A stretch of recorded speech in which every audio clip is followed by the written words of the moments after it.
May I offer you some brandy, Jared? Oh, I don't think so, Jim. After a dinner like that, the best brandy in the world would be an anticlimax.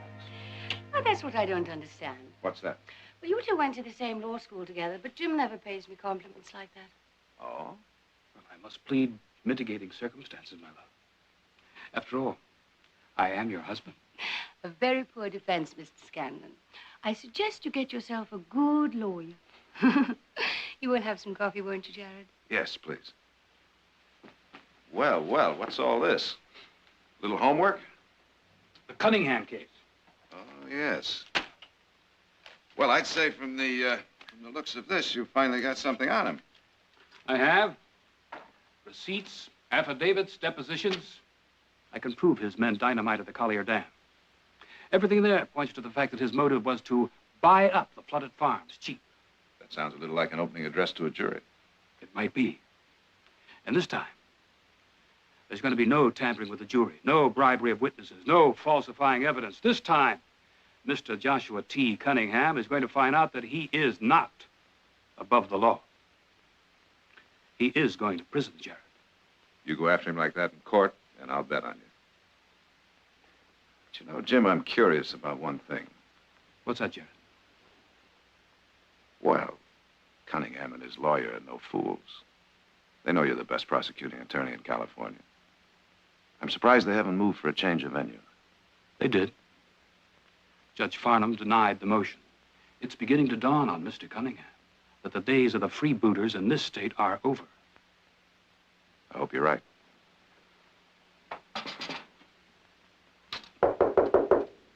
Would you excuse me? Thank you.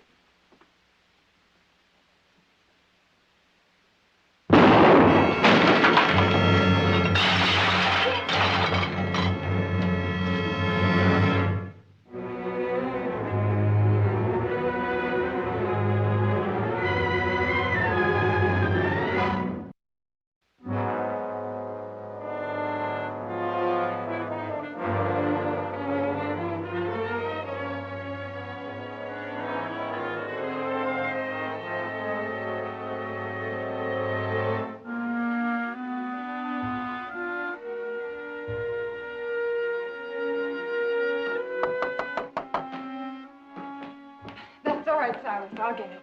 Thank you, Miss Ivy.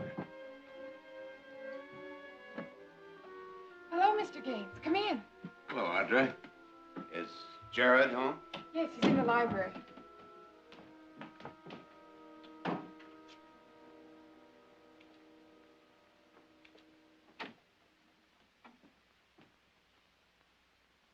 Hello, Howard. How are you? As well as could be expected after what happened to Jim Scanlon the other night. Yes.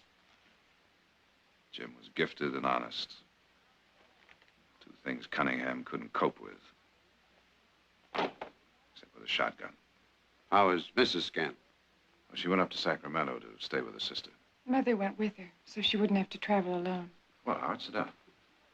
We're about to have lunch. Will you join us? No, thank you, Audrey. Well, to get to the point of my visit. As you know, it's my job as chairman of the County Board of Supervisors to appoint an acting district attorney to replace Jim Scanlon until an election can be called. That shouldn't be difficult. Well, under ordinary circumstances, I'd appoint Mark Bromley. He was Scanlon's assistant for 2 years. He's acquainted with the work of the office. But About what? Bromley's young, inexperienced. He's never prosecuted a case on his own.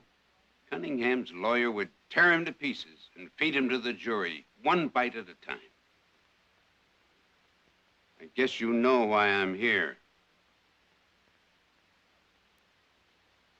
I think you underestimate Mark.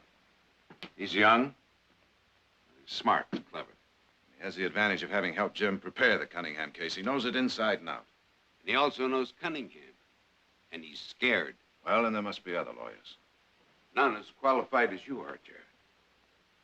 Once you served as assistant district attorney, Yes, and I was about the same age that Mark is now, and just as scared. Believe me, he'll get over it. Jared, No, Audra. how can you say no? Jim was your best friend. And that's exactly why I won't prosecute Cunningham. I don't understand. If Cunningham's lawyer is as smart as I think he is, he's going to try and convince that jury that I'm not prosecuting his client because he blew up Collier Dam, but because I'm trying to avenge the death of a friend. He'll pose Cunningham as the victim of some kind of personal vendetta and probably get away with it. I don't think that's valid, Jared. Neither do I. The jury will judge the facts. Maybe, and maybe not. I don't intend to take the gamble. All right, Jared. All I could do was try. Audra? Jared, who I've else? made my decision, Audra. All right. I just hope you don't regret it.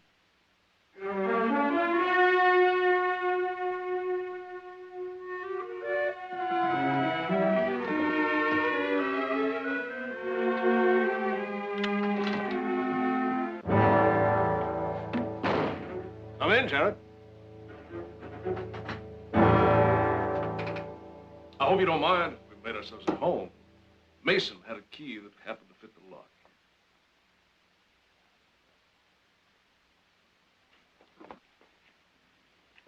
Sit down, Jared.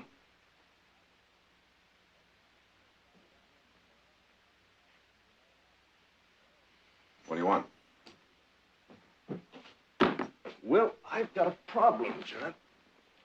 The state land office is starting hearings next week in Sacramento on a new open range policy. Now, I'm interested in getting my views before the board.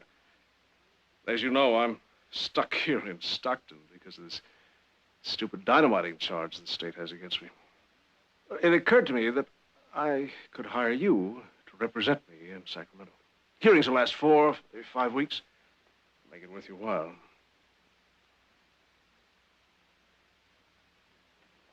Get out of here, Cunningham. $1,000 a week and expenses. How's that sound? Get out. Too busy to take the job. I'm always busy.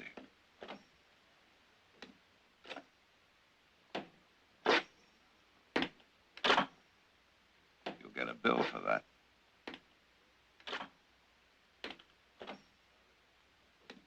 That's enough, Carell.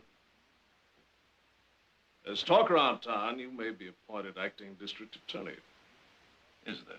I heard Howard Gaines was out to your place yesterday. I asked you to take the job. Remarkable how you keep your ear to the ground. I assume you accepted. You know, you could have saved yourself this masterful attempt to buy me off. What? I turned Gaines down.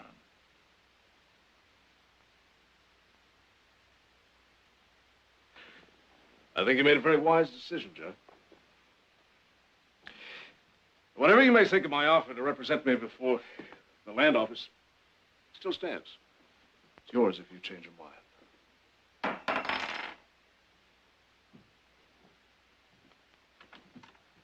I think I just did. What? Changed my mind. What, fine. You're much too anxious to have an inexperienced assistant like Mark Brownlee prosecute your case. So I'm going to be in that courtroom when your trial opens. And I'm not going to let up on you until I put a rope around that rotten throat of yours for the murder of Jim Scanlon. Now, for the last time, get out.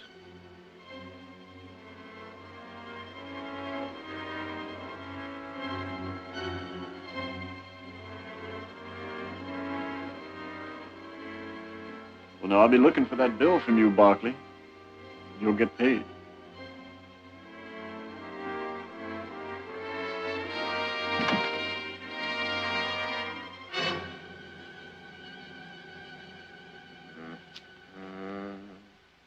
Sure don't make knives like they used to. I hadn't noticed. It's a fact. It is a fact. Well, now that's fascinating information.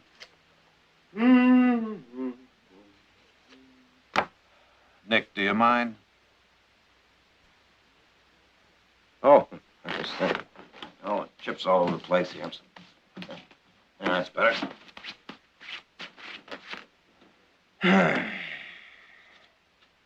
No. Sure don't make knives like they used to. They also don't make desks like they used to. Look, Nick, why don't you go get something to eat? I'm not hungry. What do you mean you're not hungry? You're always hungry. All right.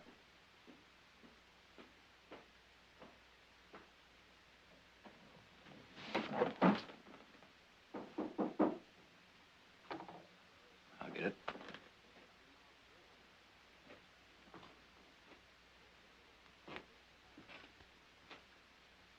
Who is it? Mark Bromley. Evening, Mark. Hi, Nick. Evening, Jared. Hello, Mark. Glad you could make it. Here's the last of Mr. Scanlon's file on the Cunningham case. Thanks. If there's anything more I can do, don't hesitate to let me know. Mark.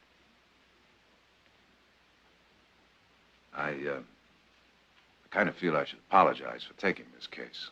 Apologize? Why? Well, it would have been quite a chance for you to make a name for yourself. It's a great chance for me to fall flat on my face, too. The important thing is to get Joshua Cunningham, Jared. Maybe I could have. Maybe he isn't good enough. I know you can. Thanks, Mark. Good night. Evening, Mark. Night. Howdy. Oh, now, this is too much. What'd I say? Look, one well-intentioned brother is enough, but two is impossible. Now, look, why don't you get out of here and go get something to eat so I can get some work done? Out. Oh, now, wait a minute. Just go get yourself a beer, anything. Only leave me alone so I can work. One condition. What's that? That you don't budge from this office. I promise. Beer? Beer. Beer.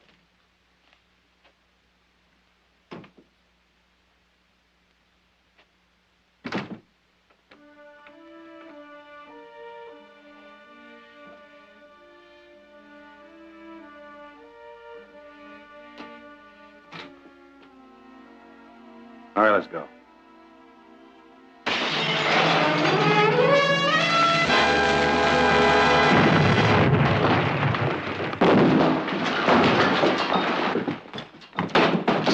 Jared!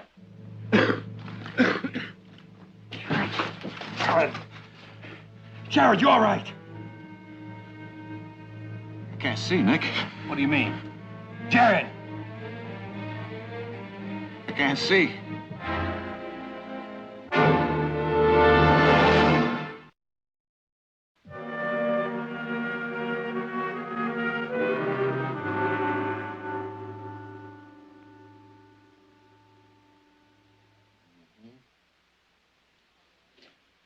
Now I'm going to expose your eyes to different degrees of light. Tell me if you see anything at all. Anything? Nothing. Keep trying.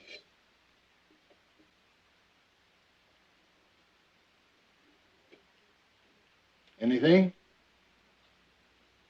I can feel the heat, but that's all.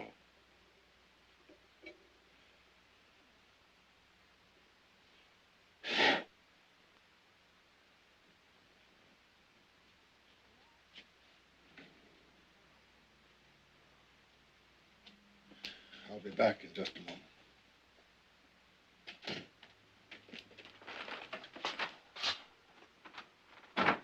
Nothing? Is it permanent? I can't tell. Well, what do you mean you can't tell? You just examined him, didn't you? Go on, Doctor. The two major causes for sudden blindness are damage to the optic nerve or an hysterical blindness brought on by an emotional shock. Which is it with Jared? I can't be sure yet, but if damage has been done to the optic nerve, then blindness is permanent. And if it's shock? Then there's a chance he can recover. When or how soon, I don't know. We can only wait. But in the meantime... In the meantime, he's blind. Doctor, what can we do? I don't know. I only know what you shouldn't do. Don't pity him or cry over him. Don't lead him around like a crippled puppy. Adjustment to this is going to be hard enough for him under the best of circumstances. But if you cripple him with your concern, then you'll make it impossible for him. That goes for all of you. We understand, Doctor.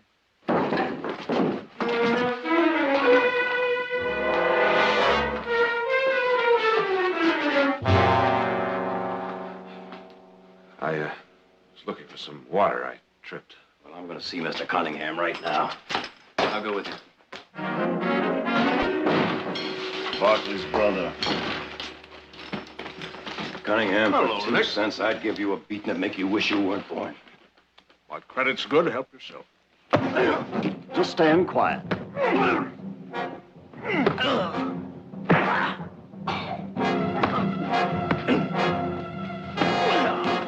Hold it! Sorry, Sheriff. It's all just a little mistake. Yeah, yours. What now, Cunningham? Came looking for trouble, madam. And they found it. Cunningham, you just best go to prison, because I'm going to get to you. Watch it, Nick. I know what I'm saying, and I mean every word of it, and you know it. All right.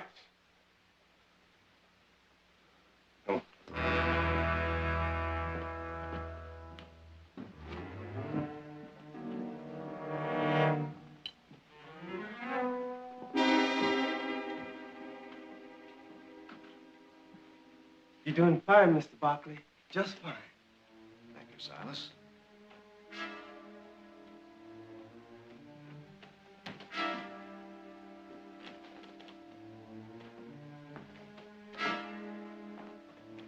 Silas, would you please get me some eggs from the hen house? I'd like them now. Yes, ma'am.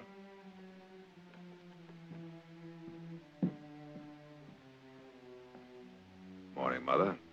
Good morning, Jared. Well, it seems I'm on my own. You've lived in this house all your life. You know it by heart. No more pampering, huh? Isn't that the way you want it? All right. Here we go.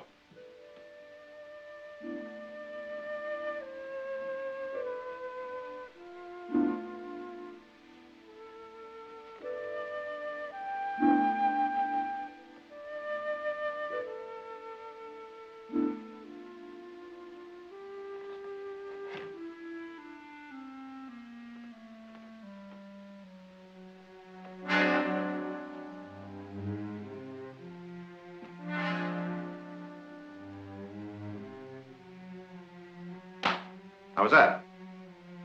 Very good. It was wonderful. Audra? Well, I'm in the foyer, so there should be a little table right over here. Right about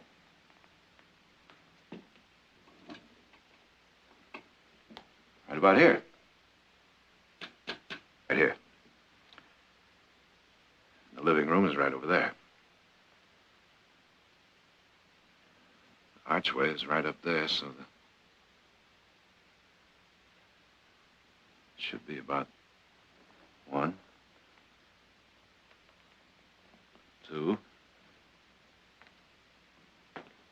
3.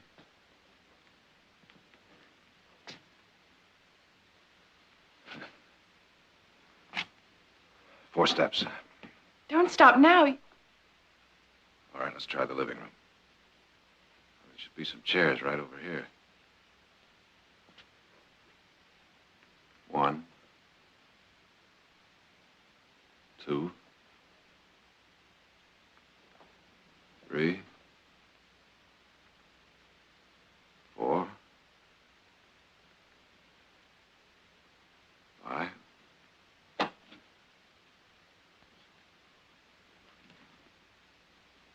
It was fine.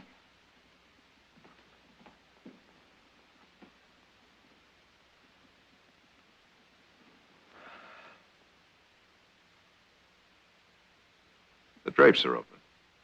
How could you tell? I can feel the warmth of the sun. Nick took the crystal off your watch. You can tell the time by touching the hand. Remind me to thank him. I'll fix you some breakfast.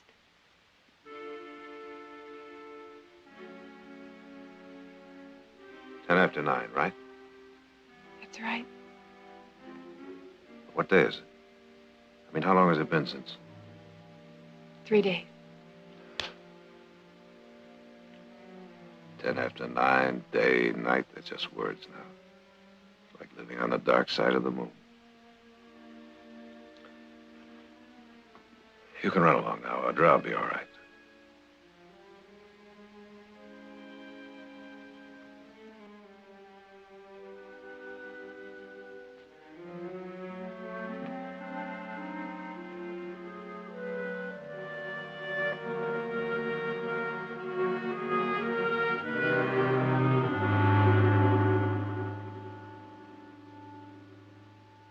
Who's that? Mother? Audra? It's Sharon. Sharon. Jared?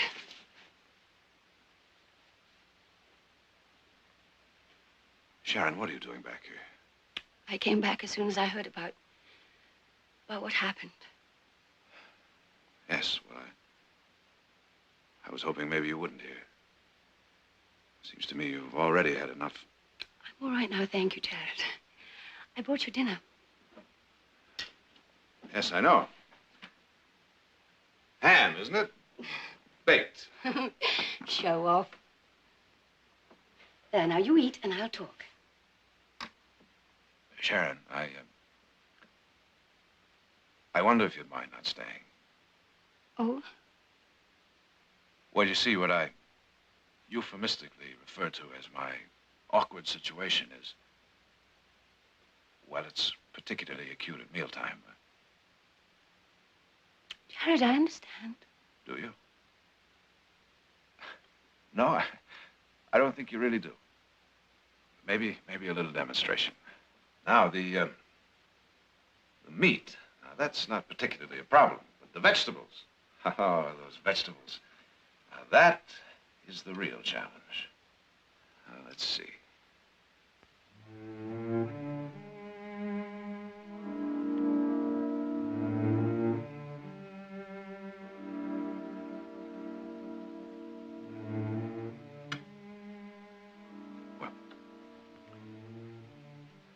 Perhaps now you can understand why I prefer to eat alone.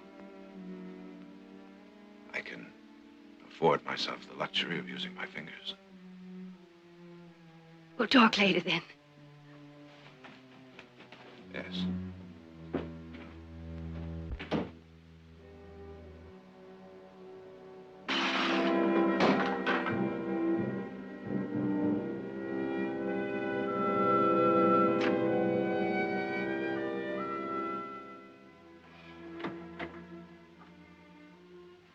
Jared. Yes, yes, I asked Sharon to leave. Well, she was only trying to help. You can't go on like this. Well, you... Jared, do you know an attorney by the name of Marvin Sanders? Yeah, he's Cunningham's lawyer. Well, he and Cunningham just had a powwow in Sanders' suite at Stockton House. Well, what of it? You know who else was there? Now, how would I... Mark Bromley.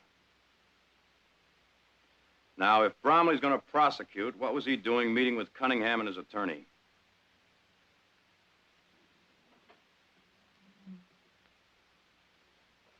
That could be an explanation.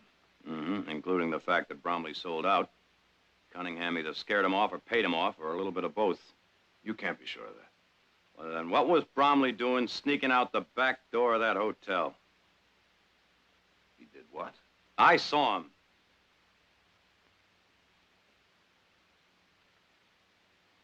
The meeting still could have been innocent enough. Perhaps so. But can you take that chance? What do you mean, me? You're still acting district attorney of this county. Well, a simple letter of resignation will take care of that if someone will be kind enough to write it for me. It's too late for that. If Mark Bromley has sold out, the rest is up to you. I can't go into that courtroom? I can't do it. Yes, you can. Now listen to me, Jared. Nothing has been decided. Perhaps one day you will see again. But if and when that day comes, it won't mean a thing if you can't stand the sight of yourself. Do it.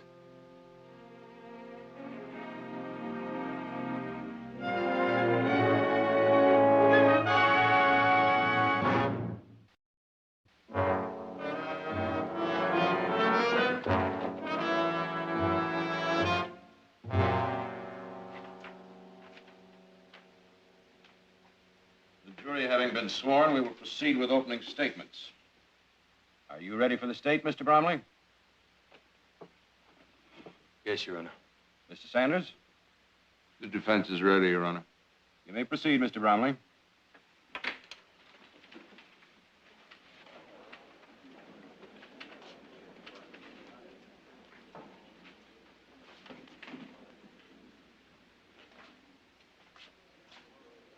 What's he doing here? Your Honor, I apologize for this interruption. That's quite all right, Mr. Barkley. As acting district attorney, I assigned Mr. Bromley to this case. However, I've changed my mind. It's my intention to prosecute the case myself. Very well, Mr. Barkley, if you're prepared to proceed immediately. I am, Your Honor. Mr. Bromley, you may need those.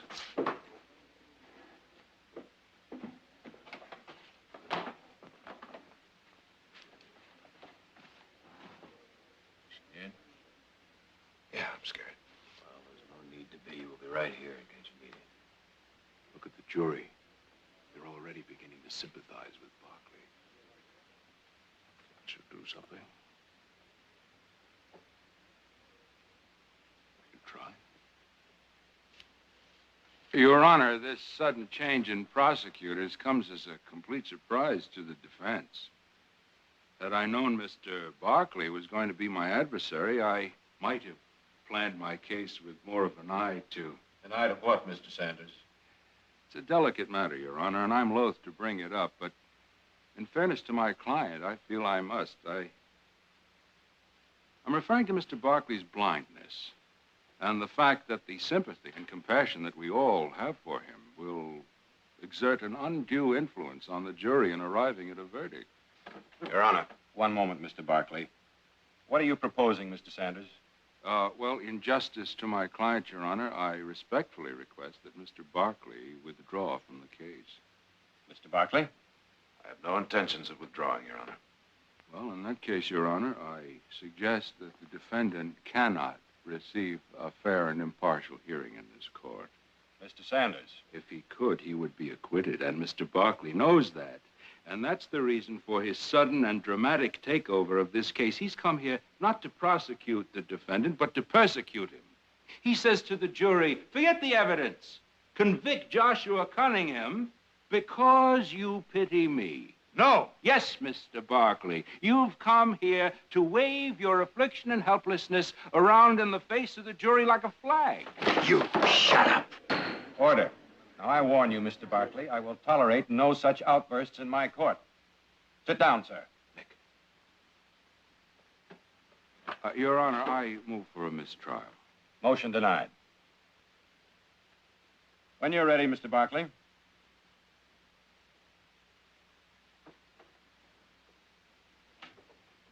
Gentlemen, I'll be brief. It's the state's contention in this case that on June 24th last, Collier Dam was dynamited. Dynamite planted at the instigation of the defendant. Now, the state will offer conclusive evidence of this. We will further introduce evidence that will show that the motive of the defendant was simply to...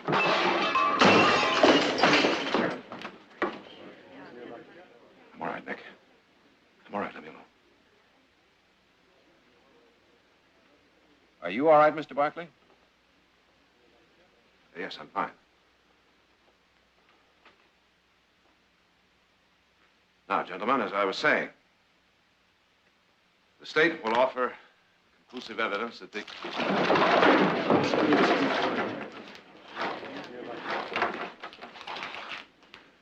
Get me out of here. Get me out.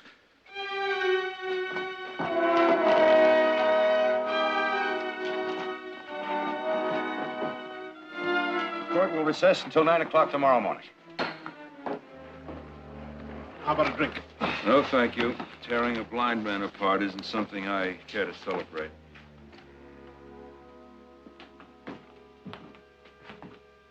Here you go, Ranger. Right here.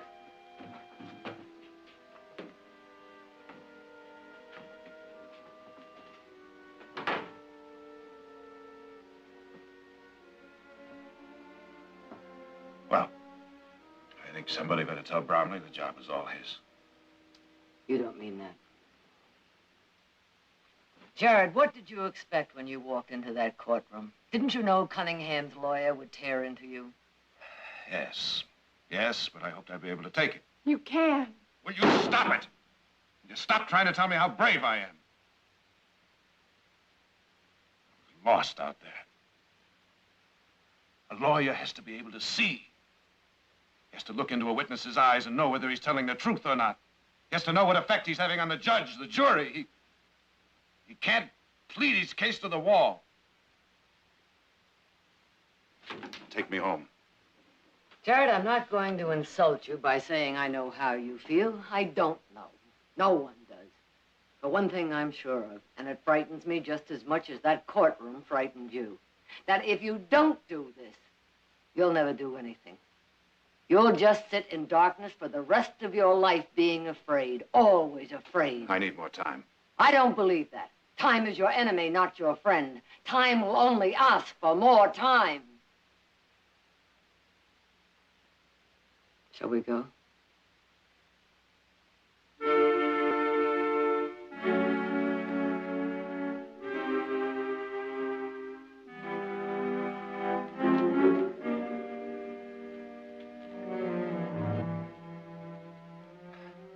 just feel so helpless out there. You don't have to, Jared.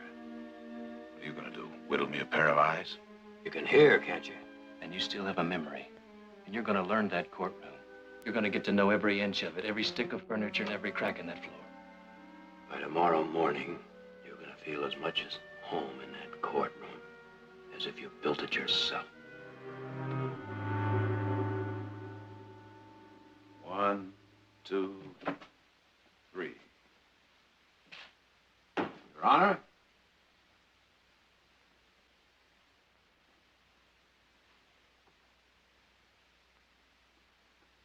One, 2, 3.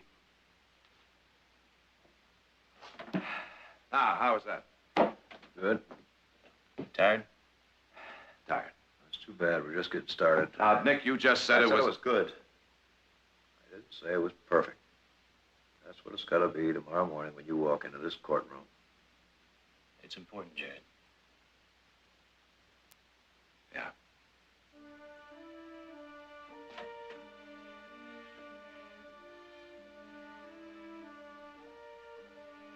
One, 2, 3.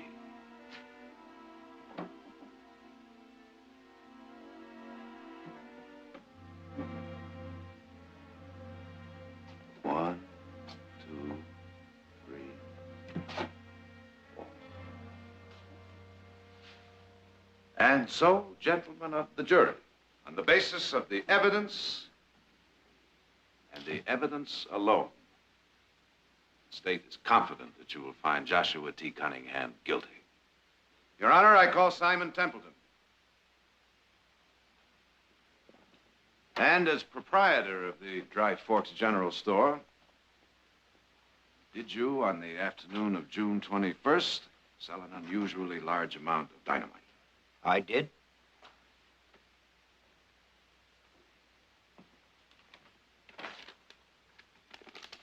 Thank you, Mr. Barkley.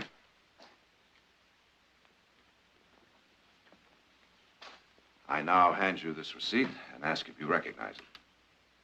I do. It's a receipt for the dynamite I sold. And to whom is that receipt made out? Joshua T. Cunningham. Your Honor, the state offers this receipt in evidence. Well,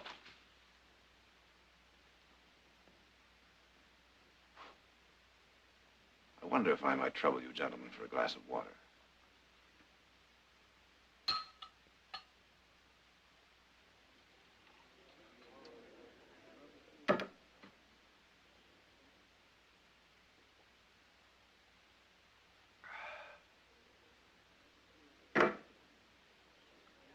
Thank you. On June 21st, you were in Daleburg, more than 100 miles from Collier Dam. How many more times I gotta answer that? Once more, Mr. Corral. Yes! Come now, Mr. Corral, even I can see that you're lying. Objection? Sustained. Mr. Barkley, you know better than to make a remark like that. My apologies, Your Honor. You're excused, Mr. Corral. Call Amy Carter. That's right. I own the big nugget on the Dry Forks Road, about 2 miles above Collier Dam. And on the evening of the 21st, did several men come in for a drink? Yeah. Did you know them? No. Could you recognize them if you saw them again? Sure. Miss Carter, are any of those men in this courtroom now? 3 of them. Him, and, him.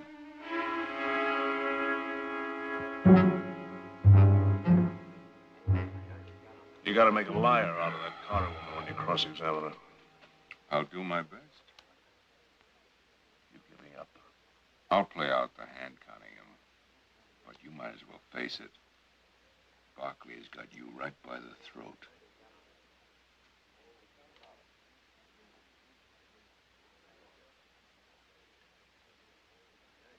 What if something should happen? An accident, for instance. I don't want to hear talk like that. Would bring Bromley back into the case, and I'd still have a chance.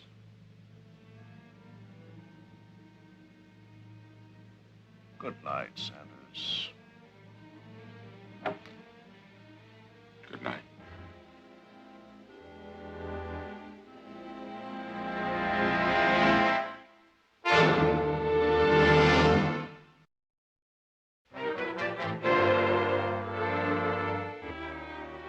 How about some coffee? Ah, that's what I need.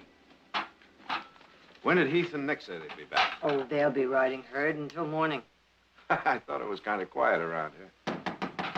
Mrs. Barkley.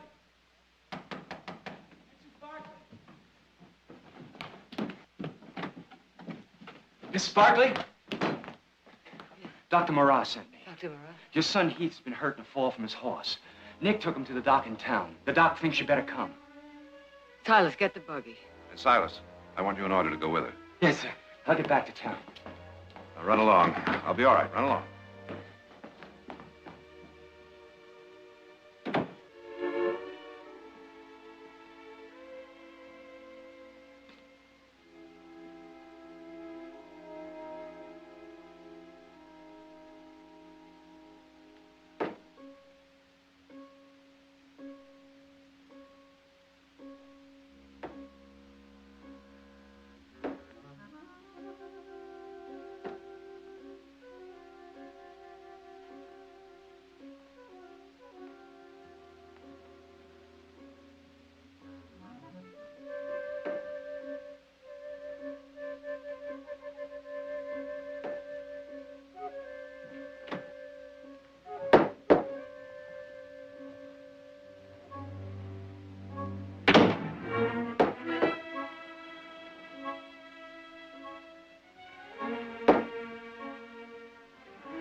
What do you want, Corral?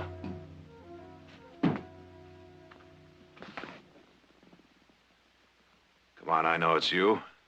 You're the only man in town that wears those fancy Mexican spurs. Isn't that Mason with you? I can smell that cheap pomade a mile away. And where you have Mason and Corral, you usually have Cunningham. Isn't that right? That's right, Barkley. So Heath wasn't hurt after all. Just a ruse to get me alone. You thought you had the rope around my throat, Barkley. You'll never get away with this. That's possible. It's also possible that I can. If you're not in court on Monday morning, Bromley takes over. Bromley can't help you now. He can if he agrees to a mistrial. And I think he can be persuaded that such a motion is in order. Stand up. He said, get up.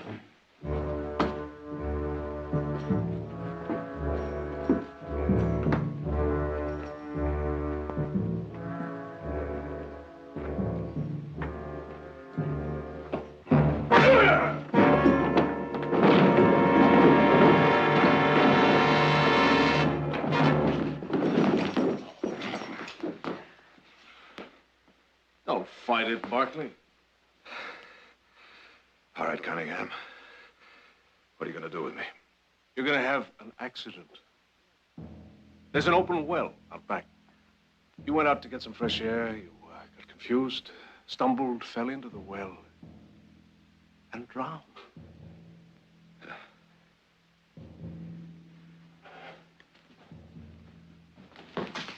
Take a look outside.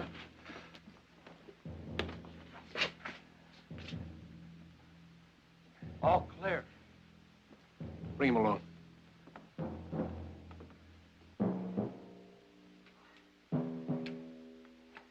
All right, Barkley. Let's go.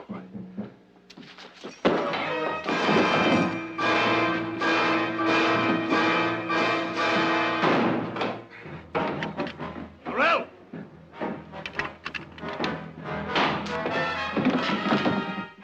Corral!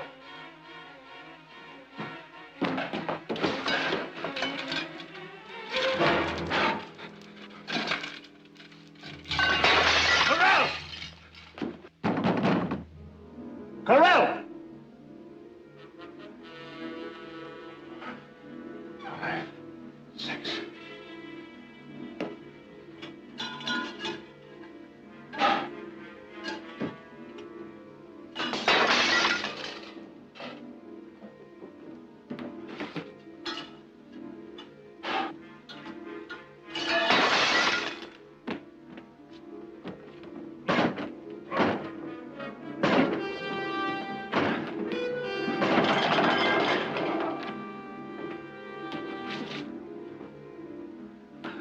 Let's try a window.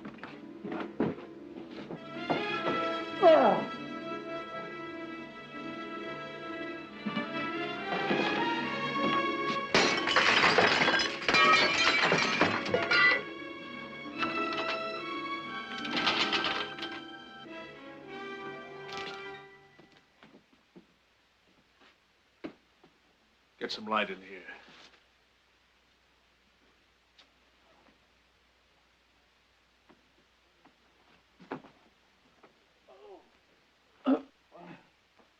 Well? Where is he? Where is he? I don't know. Busted the lamp. You look upstairs, I'll check the kitchen.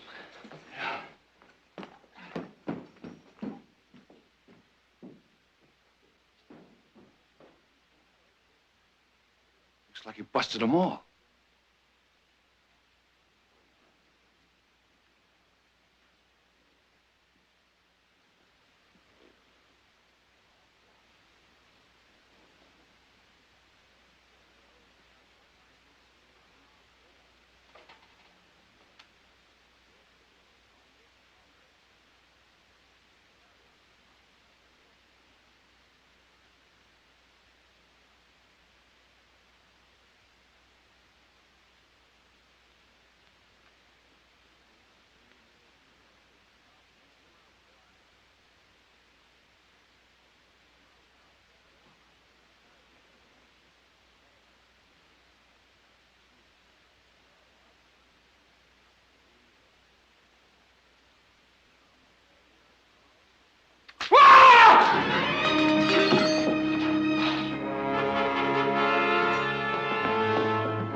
In there, come on.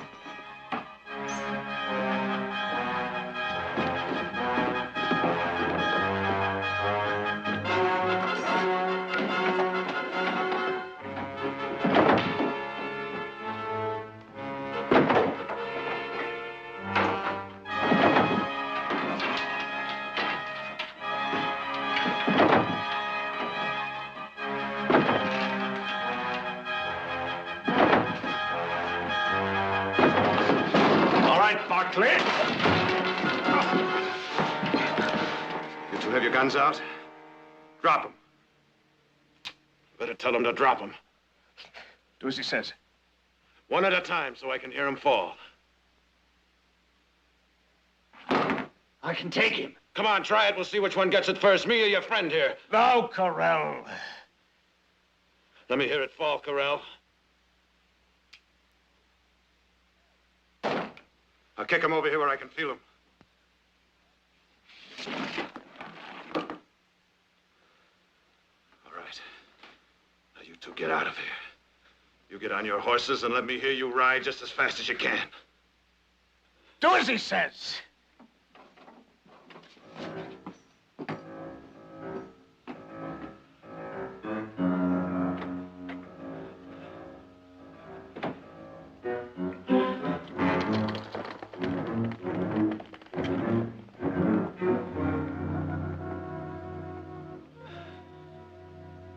We're gonna get up, Cunningham. Nice and easy.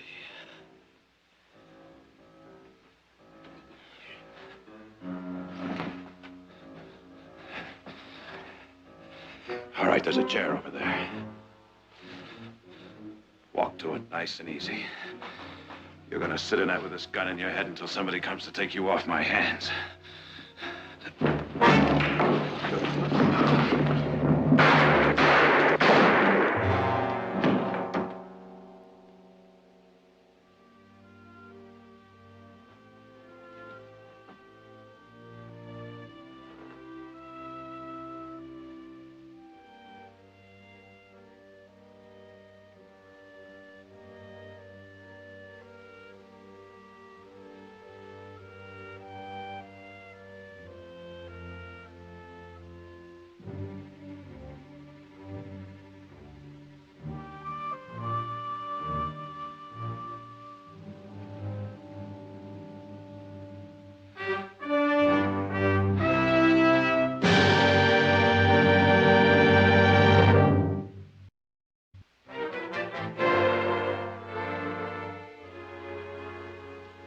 Imagine it's been a pretty long 3 weeks for you, Jared. The longest of my life, Doctor. Well, let's get on with the work. Try these first 3 lines. Are those letters still blurred for you? Huh? Oh, M-T-E-L-E-H. Fine. Now go on with the next one. F-D-P-L-T-C-E-O. Pretty good, even though you did get a little ahead of it. But, Doctor, that's not... Not the second line, no. It's even better. F-D-P... Oh, Jared. Oh, Jared. Oh. There's no doubt about it, Jared. You're as good as new. You're very fortunate that there wasn't any damage to the optic nerve.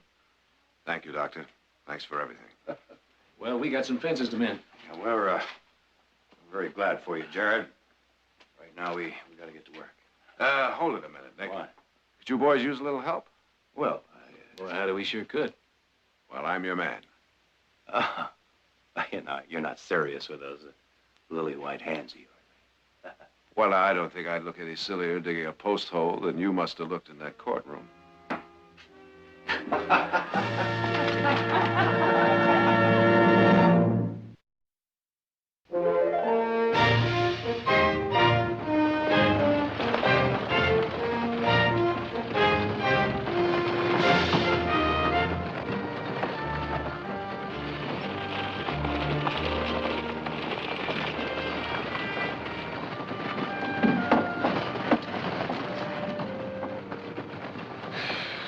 Boy, howdy, that driver hadn't missed a hole yet. He's making very good time, though. Yeah, up and down. Now, Heath, you won't mind this trip at all when you see all those beautiful horses in Tucson. I don't know. Willie. I hope none of us will. Thought he was gonna miss that one.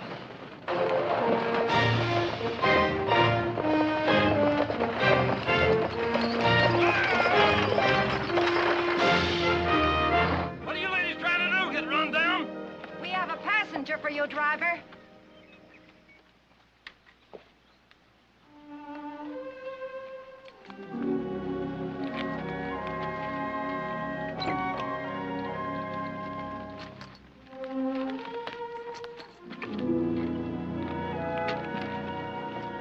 How far is she going? Just as far as that'll take her.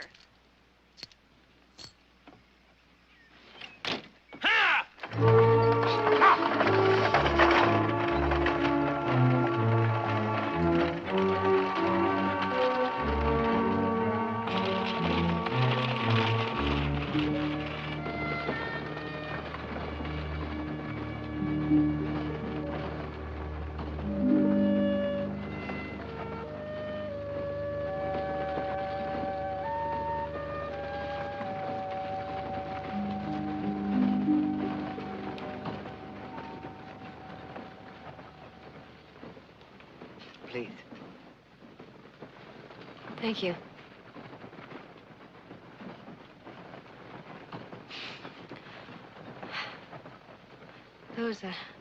Those people, they were doing me a favor. I was so glad to be rid of that town.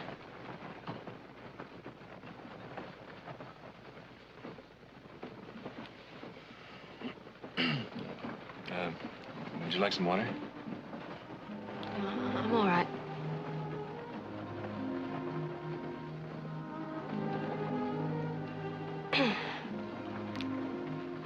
Are you all going for? Just to Tucson. A horse auction. My daughter is quite a horsewoman.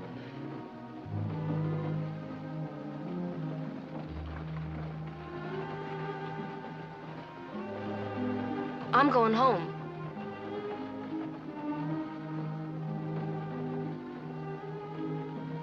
I am going home.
All out, folks. Good night's rest, and you won't mind that 50 miles of desert tomorrow. I guarantee you'll get a good night's rest in this town. Mr. Barkley.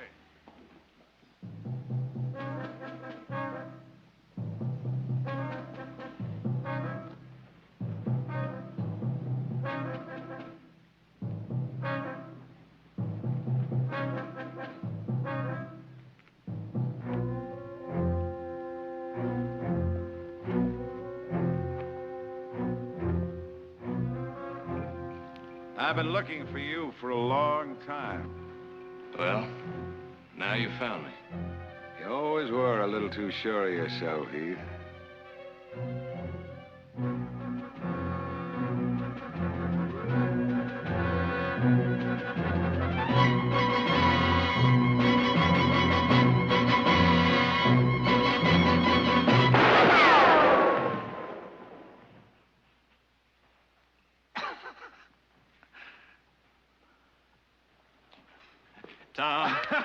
Well, I guess I'm still a little faster than you are, old partner. I told you we'd run across each other one day. I thought you were going to Virginia City. No, I got sidetracked and glad of it. You haven't changed a bit, Oh, Heath. you sure have. Hey, is that badge for real? Yeah, sure. I'm Marshal here. Say, you got sidetracked yourself, I hear. Found yourself a family. The Barclays? Heath. Heath, if you ever do that to me again... Ah, Mother, I'm sorry. It's just an old game we play. Didn't mean to scare you. Tom? My mother and sister Audra. Old friend Tom Wills. I do apologize to you ladies if our little game shocked you. No, it didn't really shock me. It just surprised me to see a marshal acting that way. Well, I can tell you, if anybody else tried the same thing, I'd arrest him right now. I hope so. I mean it. Say, how long are you going to be in St. John? Just overnight. Well, then you must do me the honor of being my guests at dinner. The chef of the inn sets a mighty fine table, especially when he's serving people of quality. Well, that's very kind of you. Thank you. It's all set then. Shall we say 7? I'll tend to the luggage. That's a mighty fine family you got there, Heath. Yeah, they're really something. Thank you. Anytime, Mel. Hold it right there. Now you just get back on that stage right now. What's the matter, Tom? I run a tight little town here, Heath. Took a lot of trouble on my part to clean it up. Now I aim to keep it that way. And there are certain kinds of females who are not welcome in St. John. Tom, we're just staying overnight. All of us. That's all right, isn't it? Oh, they mean trouble every time. Man should never make an exception to a rule. Not even for an old friend? Well, I reckon maybe old friends do have certain privileges. All right, just this once. But you stay close to your room, yeah?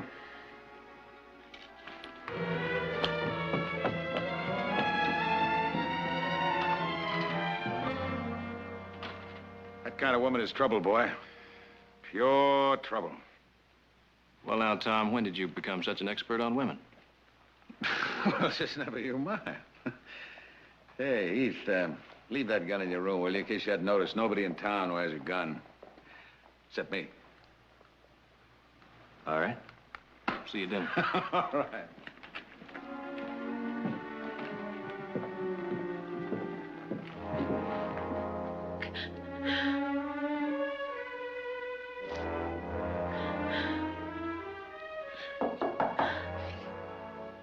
Who is it? Room service, your luggage, ma'am. It's you. Just put it over there, please. J for Jezebel. Well, they got it wrong. Should be S for Sally. Thank you. And for what you did downstairs, I don't know how to... Well, I'm sure anybody else would have done the same thing. Would they? Look, I'm sure Tom didn't mean it to sound exactly as it came out. I'm sure he meant it exactly like that, but it doesn't matter. I really am going home. I wouldn't stay in this town for anything in the world for more than one night. You tell your friend that for me. I just may do that. If you need anything, our rooms are just down the hall.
Figure it's for real?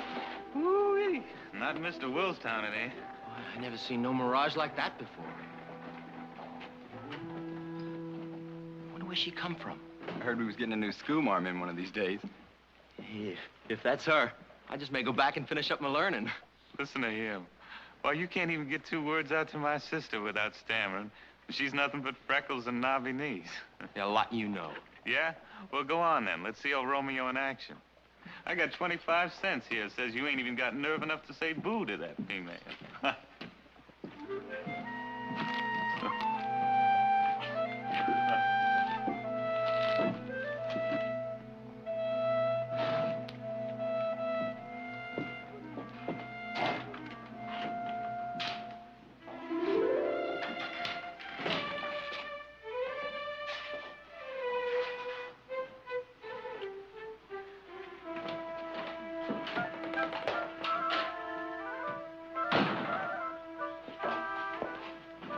Want something, miss? Yes, I'd like a dress. Well, I don't believe I stock anything you'd be interested in. No, I want something simple like this one. Well, help yourself, Lou. Licorice in the jar, they're like usual.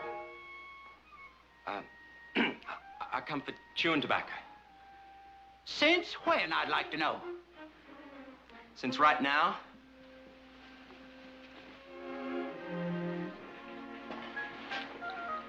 I don't believe I have anything. Oh, I'll take these 2. They're perfect. And in my size, too. How much? $4. I'll just put them in a sack.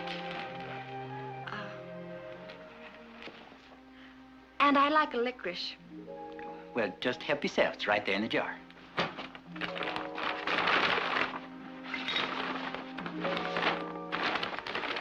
$4 and 1 cent for the licorice. Thank you.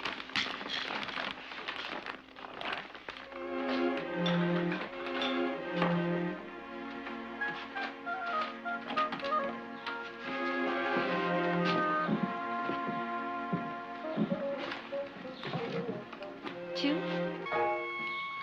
yes, ma'am. Thank you kindly, ma'am. Your name's Lou. Short for Louis, actually. Hey, that's a nice name. Mine's Sally. I told you to stay in your room. I have a right to do what I want. No, you don't. That's the way it always starts. One of your kind comes in, starts parading her wares up and down. I was out shopping. Is there a rule? Mr. Wills, stop! Now go to your room. Mr. Wills, please! Stand up against the law, will you?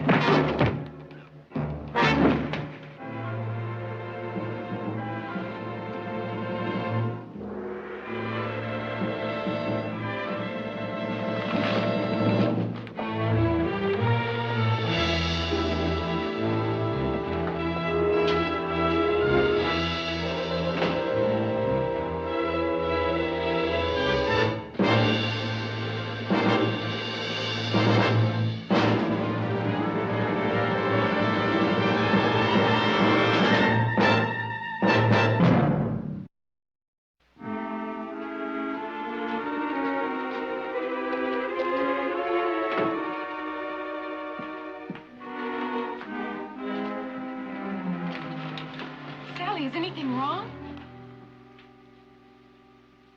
A new dress? Well, why don't you wear it tonight? I was just coming to invite you to have dinner with us. I'm not hungry. Thank you. Well, you will be. Please, we'll be expecting you. We? My family. Well, I wouldn't want to disappoint the Barclays. Good. Your brother's friend, Marshal Wills, he's a very dangerous man. You know, I just don't believe it. 2 old saddle tramps like you and me, and one is a town marshal, the other a gentleman rancher. No, just plain rancher, Tom. Good evening. Mrs. Barkley, where is your lovely daughter? Oh, she'll be down in a moment. Oh, fine. Here, sit down. Would you care for some sherry? Yes, please. You know, we have a quiet little town here, Mrs. Barkley, but having 2 lovely ladies like you as guests is going to give it something to remember for a long, long time. Well, that's very flattering. Thank you. Aren't you going to join us, Tom? No, I have to set an example for the town people. Oh. Oh, that must be quite a burden. No, it's just caution. I have to be sure that things don't slide back the way they were before I came here. Give them an inch and they... Exactly. Yes. Well, then, here's to virtue.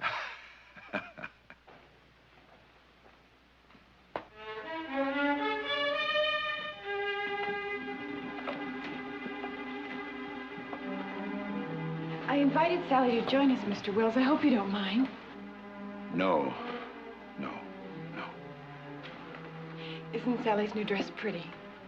Very pretty indeed. Sit down, Tom. Look, I hope you'll excuse me. I just remembered something I have to do. Meet me in my office later. We'll discuss old times.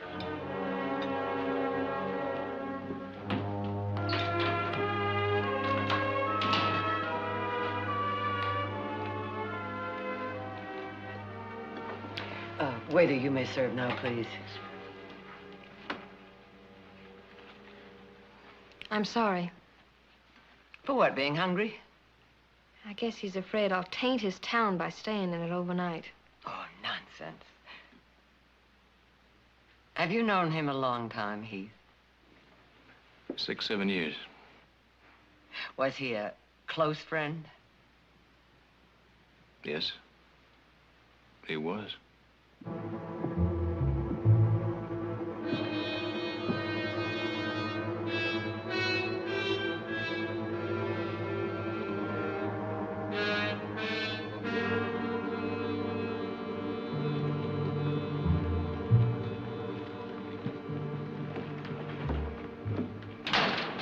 Tom? Hey. Just heading over to your office. Well, how's dinner? As good as this end? Well, that duck and wild rice never tasted better.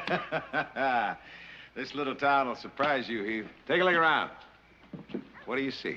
Well, a mighty peaceful town, Tom. Yeah. About a year ago, when the Citizens Committee hired me, the ranchers couldn't raise cattle as fast as they were stolen. Bank was closed. Bandits making withdrawals faster than customers could put in the money. That storekeeper right there lost 2 sons on this street one night to hell raisers. I figured it had to be a challenge to get you to wear a badge. Well, I did something about it. I gave this town some rules to live by. Rules? My rules. Fred, will you get those bags in? Somebody's gonna trip over them in the dark. I wondered what happened to you. Oh, I wandered around a while. Built a little reputation with my gun without really meaning to.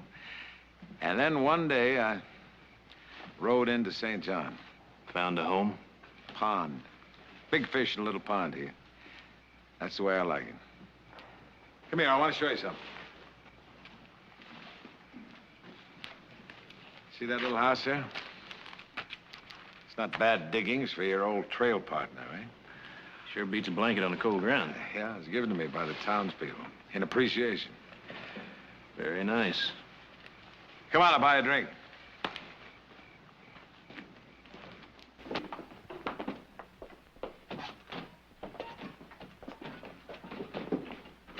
Pretty quiet in here, too, Tom. More like a church. Evening, Fred. Wills. Whiskey. It's not quite 8 o'clock, Mr. Wills.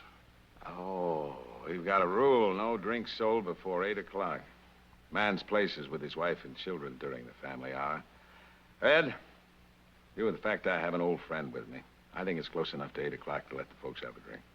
Okay. Bar's open, boys. Join me? I forgot. You set the example. Yeah, there was 2 kinds of trouble in this town. One of them was too much liquor, the other was women. You know the kind I mean. They'd grab a working man's dollar before it hit the bottom of his pocket. Well, there doesn't seem to be any around now. That's because I stop them before they get a chance to hitch a skirt. Like that girl. I knew the kind she was the minute she got off that stage. That's real fast judgment, isn't it? It's experience, Heath. I've thrown enough of her kind out of this town. I know one when I see one. You know something? I never in my life have lived in a town. And yet the minute I rode into this one, I knew what was missing. What's that, Tom? Somebody to tell these people how to do things the proper way, and then to see that they did it. Seems to me people ought to have the right to figure things like that out for themselves, huh? You don't understand. I don't step in unless they do things wrong. You know, Tom, I'd like to think you were kidding. You haven't changed a bit, eh? You can still needle me into an argument in 2 minutes' time. Hey, Fred, my friend's glass needs refilling. Now, I'll tell you the truth. This town couldn't blow its nose less than I held the rag.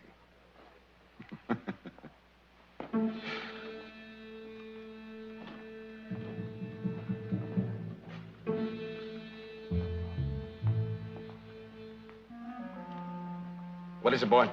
The doc wants to see you, Mr. Wilson. About what? Lou Farrell. See how it is? Enjoy a drink. I'll be right back.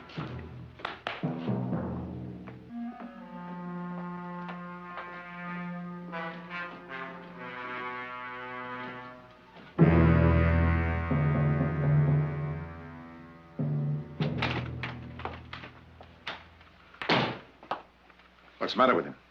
Concussion. Trouble is, he isn't rallying. His heartbeats are regular, his pulse is Why are weak. you telling me this? Just didn't want to be responsible in case... Responsibility is that boy's. He's still up against the law. Well, somebody ought to notify his dad. You notify him. You see what happens? You make an exception. You let one of those females come into town for one night, and a boy lies near death because of it.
Would you get out of my room? Get out! You hear me? Boy, it was tempting today. Lou Farrell, he's dying. Oh, no.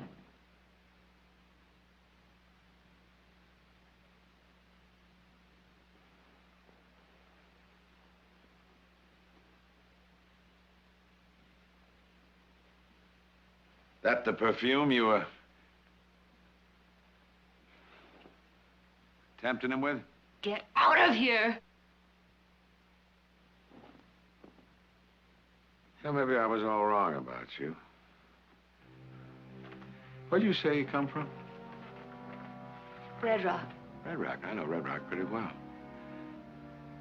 Whereabouts you live there? Somewhere out of town.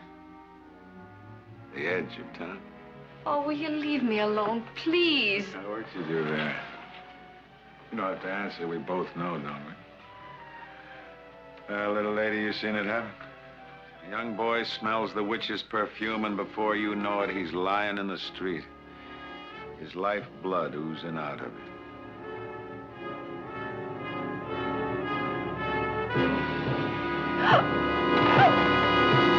I'm not sure if this is correct.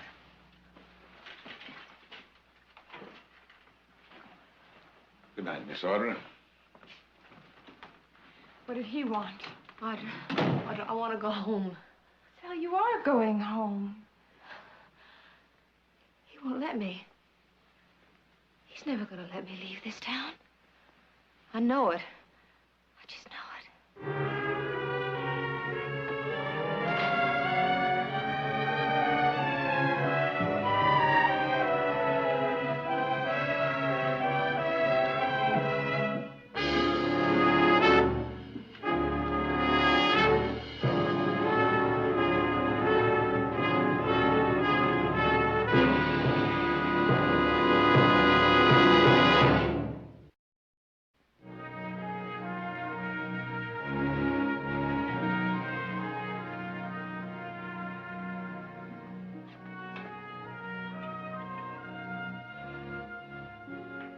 Great shot.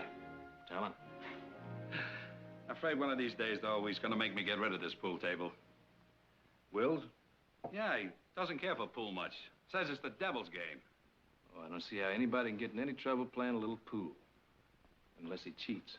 Well, you know Mr. Wills. I thought I did. Should have seen this place before he got here. So much business you couldn't get through the front door. Then he started to make up his rules. No drinks served before 8 o'clock. 3-drink limit to a customer. No drinks served after 11. Well, you heard him. Man should be with his wife and kids. What if he hasn't got a wife and kids? Well, if he's gonna live in this town, I guess he just better get some. Town, I'll talk to you. Oh, Doug. Let's sit down. Now, that stage leaves mighty early in the morning, Tom. Besides, I've had my 3-drink limit. Times have changed, haven't they? They've changed. Meaning me, too. You've changed too, Tom. Oh, you're wrong, boy. I was always this way. Just never had the opportunity.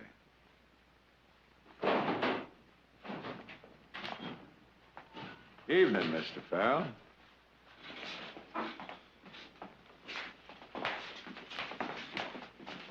I just saw my boy, Marshal. Oh, I understand the doc's doing all he can for him. You did all you could for him, too. Didn't you, Marshal? You've got something to say. Spit it out so I can understand it. All right. Them boys he was with told me what happened. How you beat him for no reason at all. Well, the boys got it all wrong. No, they didn't. Somebody should have done something about you a long time ago. I remember it. You were on the committee that hired me. It was our mistake. Hiring you to clean up our town. That's when we give up our backbones. You just found yours again, huh? My boy's dying because of you. A man has a right to stand up for his own blood. You aim to do it with that shotgun, huh?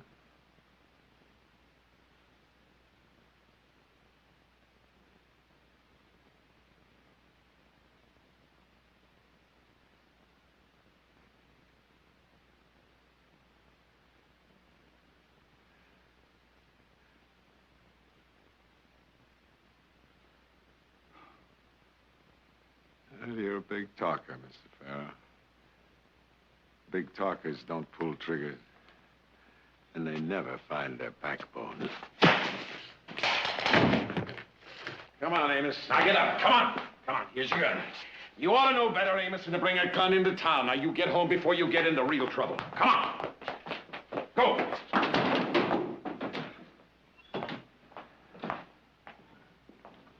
Thanks for the drinks, Marshal.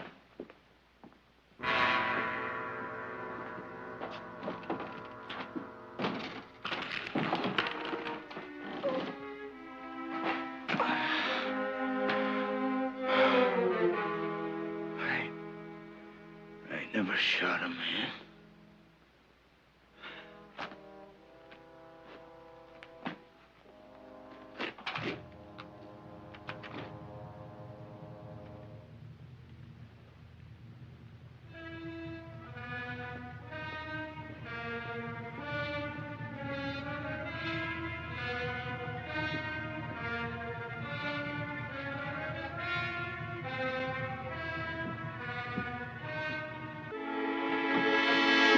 Come in, Heath. What's going on? Your friend, Mr. Wills, paid Sally a social visit tonight. Oh, all right. Sally talked to a boy this afternoon while she was shopping. And the marshal beat him because he talked to me. So that's it. Do you know how he is? Is he all right? Not good, I'm afraid. He's just a boy. Just a nice boy. I guess it was my fault for talking to him, but his friends put him up to it, and I didn't want to let him down in front of them, And your friend objected to that. Heath, I want to see him. Maybe there's something I can do to help.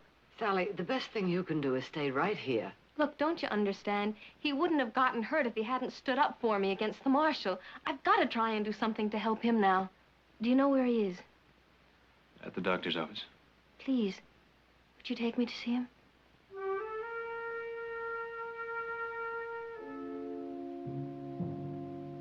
I'll take you. We'll be back soon.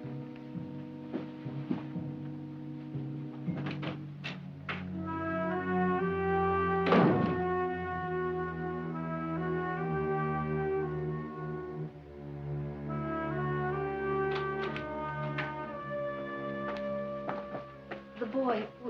He's still unconscious. How's his chances, Doc? No way of predicting. He's gonna die, isn't he? My boy. Mr. Farrell, why don't you go home? He's gonna die. Wife doesn't know yet, does she? Somebody ought to tell her, hadn't they? Yeah. Gotta tell her. Our boy's gonna die. And there's nothing I can do about it.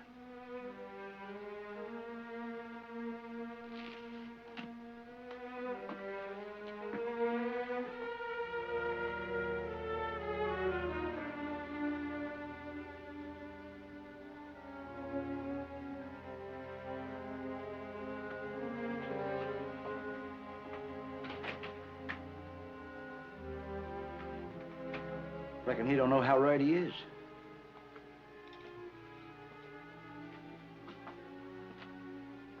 He stood up for me. Why did he have to do that? Oh, who knows? He's young. But he'll pull through. You know what I'm going to do if he does? As soon as I get home, I am going to get me a bar of lye soap, and I am going to scrub my skin until it's raw. And I'm not ever going to remember further back than tonight. And I don't care how long it takes me, and I don't care what it costs me, but I am going to be somebody. I am. You stick to that, no matter what happens here tonight.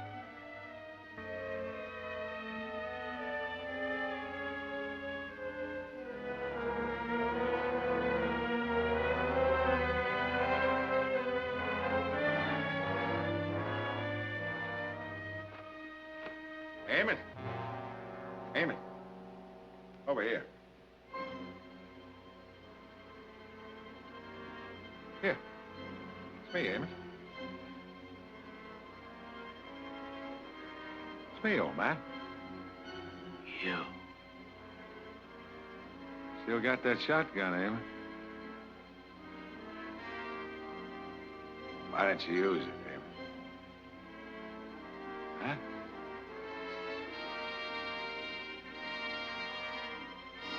You'd like to kill me, wouldn't you, Eamon?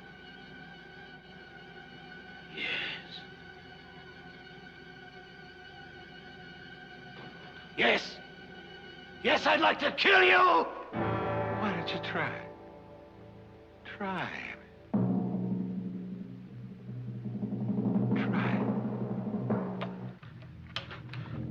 Farrell, no!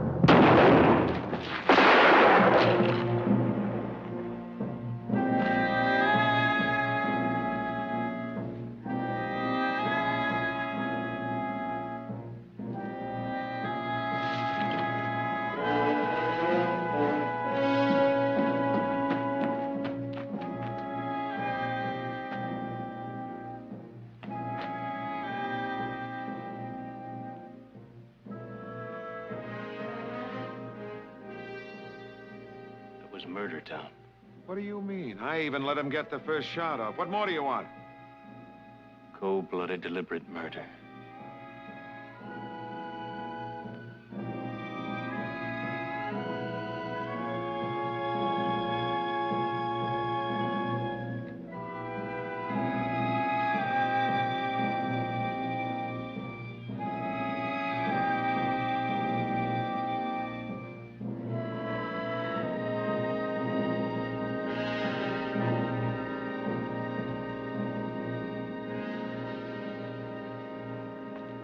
Come on, son. Pete!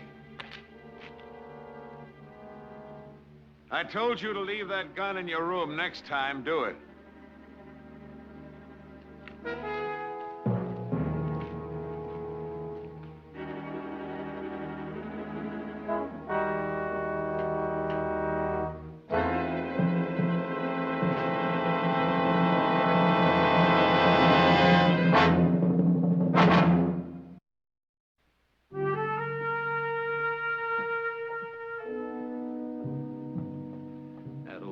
didn't stand a chance. It's plain out murder. No, it was an execution. Heath, there's a district marshal's office in Tucson. When we get there, tell him the story, all of it. It won't do any good. Well, you can't be sure of that. Anyhow, there's nothing else you can do.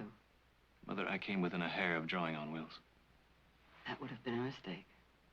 I don't know. No matter who won, it would have been a mistake.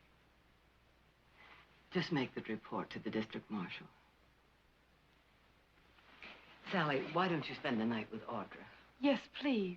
You've done too much for me already. I'll be all right. I wish you would. I have a chain lock on my door, and this time I'll use it. Come on, Sally. I'll walk you to your room. Good night. Thank you. Good night.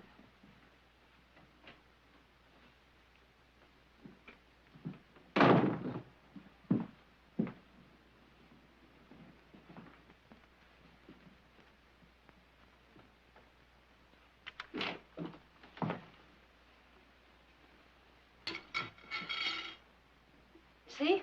No boogeyman. Oh, Heath, I am afraid. Well, you have a right to be. I guess we all do. Will tomorrow really come? Yeah, it'll come. I hope so. I have made so many mistakes. You know that I left home to become an actress. Can you imagine that? That old, old story, and I believed every word of it. Now, you said you weren't going to remember anything before tonight. I know I did. Heath, do you think there's a chance that I can forget? If you really want to, I want to more than anything in the world. then you'll find your chance. I've been an orphan for so long, and all I had to do was just go home. I know, I was that kind of orphan. Were you? Mm-hmm. And it took me a few years to find home again, too. But you found it. Well, I made a lot of mistakes on the way, but I kept looking for answers, and I guess I found a few. I remember a story I heard when I was a kid about this girl who fell asleep on a hilltop and dreamed she was a beautiful butterfly. When she woke up, she couldn't remember if she was a girl who dreamed she was a butterfly or a butterfly who dreamed she was a girl.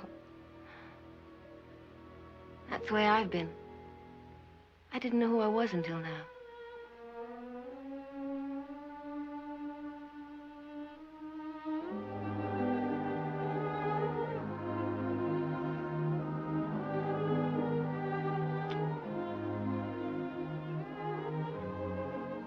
Now, Miss Butterfly, if you'll lock your door, I'll wait outside until I hear that chain slide into place.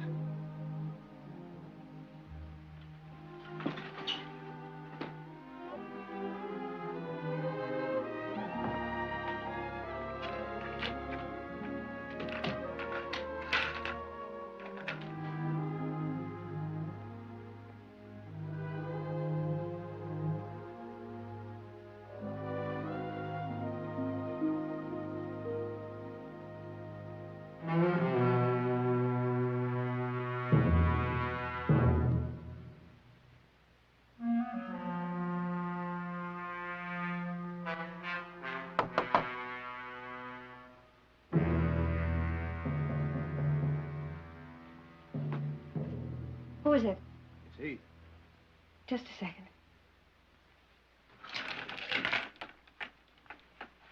You're spending the rest of the night with Audra. You get your things together. No argument. I don't understand. What happened? I just saw Wills down the street. He may take it into his head to pay you another little visit. What happens if he comes up here? Well, if he does, you won't be here. I don't think he'll bother our rooms.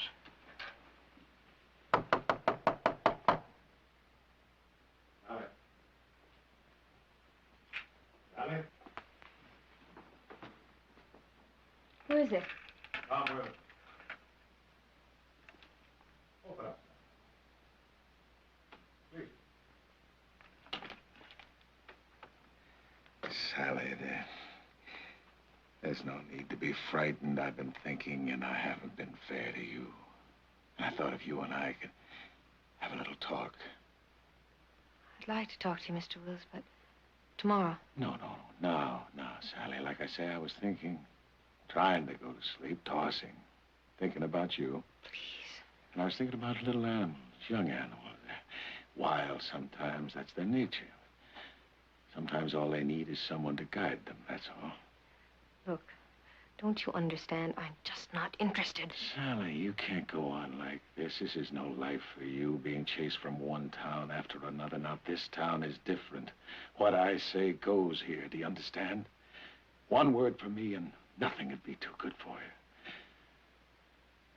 Come on now, please.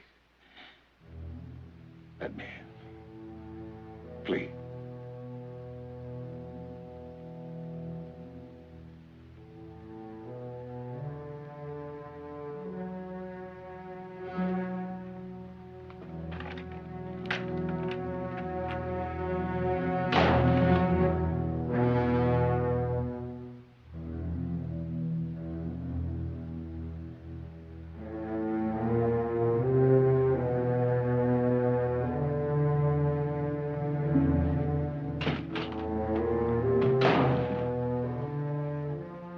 He'll try to kill you, Heath.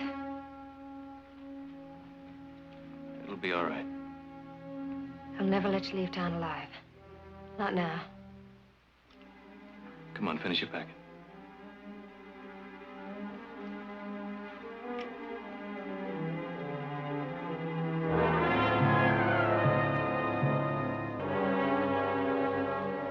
Now, where are they? That stage leaves in 10 minutes. Oh, calm down. They'll be out when they're ready. Where's Sally? She's supposed to be with you. Well, she was when I went to sleep. Maybe she went back to her own room. I'll have a look.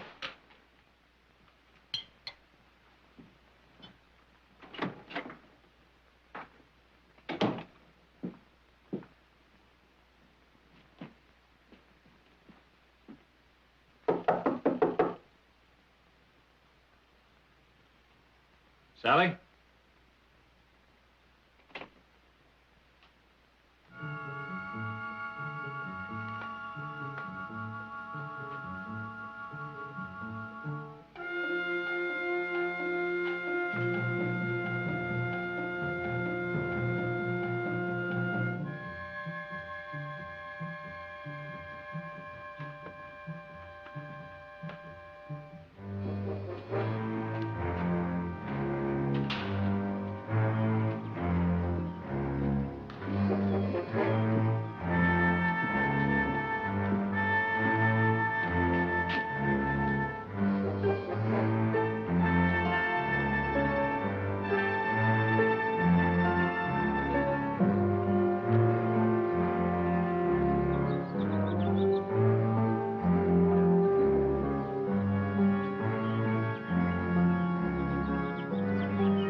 I sure hope you're ready. That stage is about to pull out. I talked to the doctor this morning, and he said that Lou Farrell was going to live, so I guess that means everything's going to be all right. So... Would you please get away from here? He is sitting in there in the other room. He might be out any moment. Please. He'll kill you. Is that why you came here? Is it? Please. Sally, listen to me. Tomorrow's due come, and yours is here right now, this minute. And your way home isn't through this house.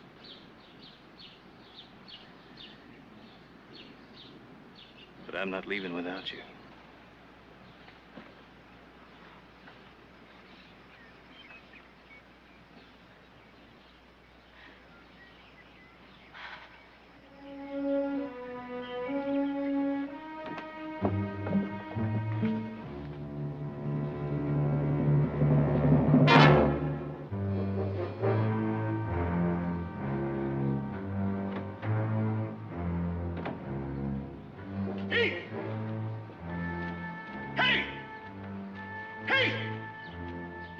Step, boy, and I'll shoot you in the back. Now, how do you want it, boy?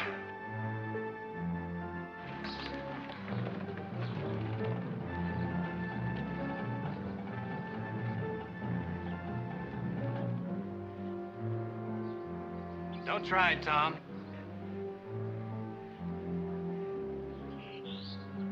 All these times I let you win.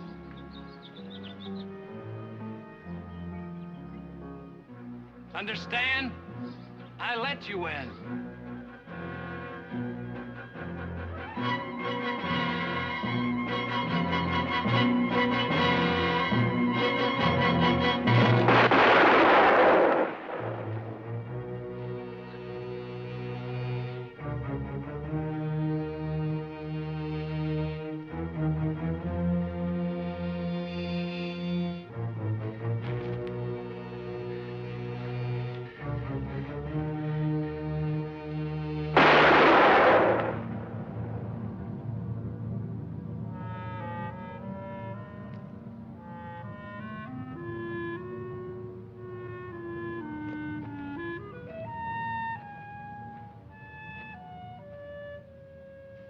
Come on, Sally.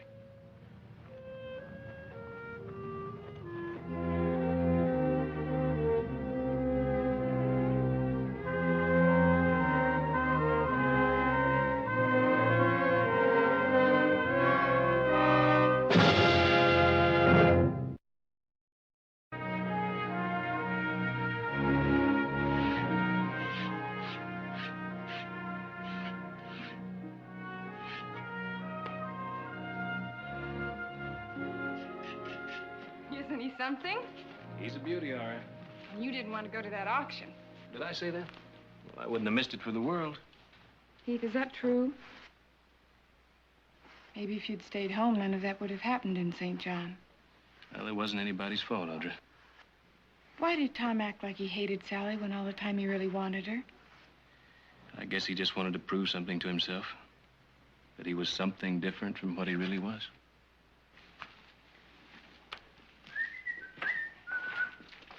Oh, that sure does smell pretty.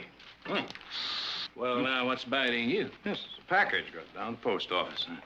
Has your name on it, too. And girl's writing. My name? Who's it from? It's from Sally. Well, open it.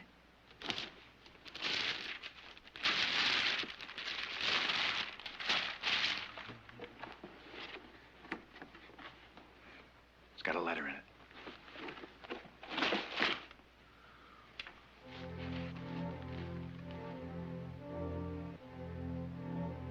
Well, what does she say? Dear Heath, I am home at last. Really home. Father is suffering through my efforts at cooking, so it's only fair that you suffer through my first effort at knitting. When are you coming for a visit? Affectionately, Sally. Affectionately.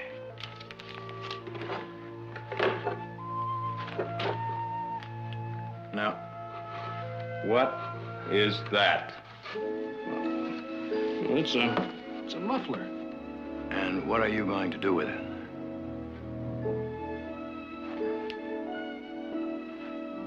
I'm gonna wear it.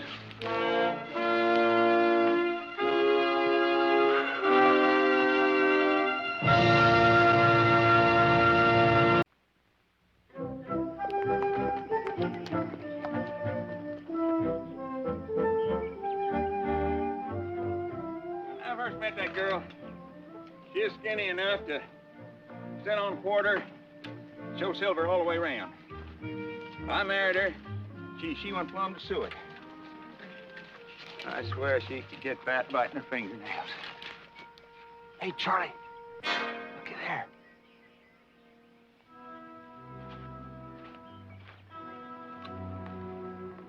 Blew himself a dent in the back of his head. Worn a while ago from the looks of him. Wonder if his horse throwed him. Hey, Charlie.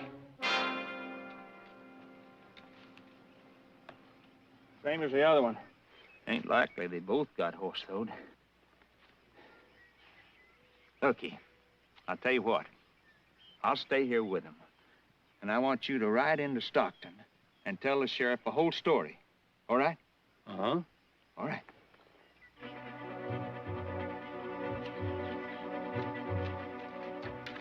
Now, you sure you know what to tell him? Sure. All right.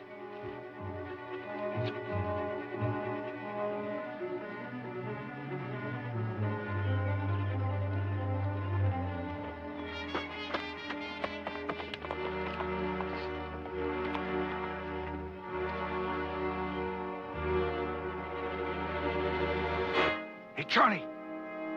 Charlie!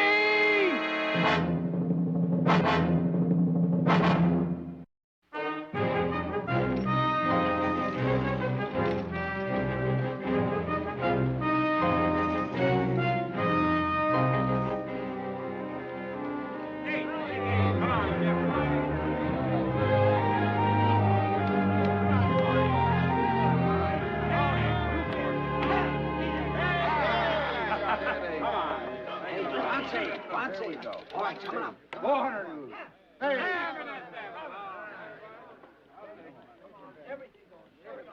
Come on, guys. Big one.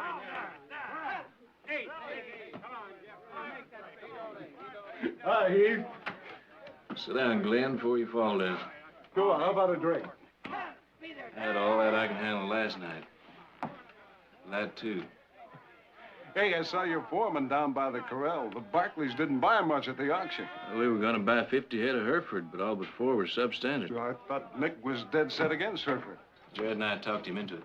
Mr. Glenn, Heath, now it's past noon. We ought to be moving out. There's your hang-up. Roll him. Big 10. Is it winning? Mm-hmm. Well, I could be 2 more days. Old Nick ain't gonna quit the game till he's got all the money or none of it.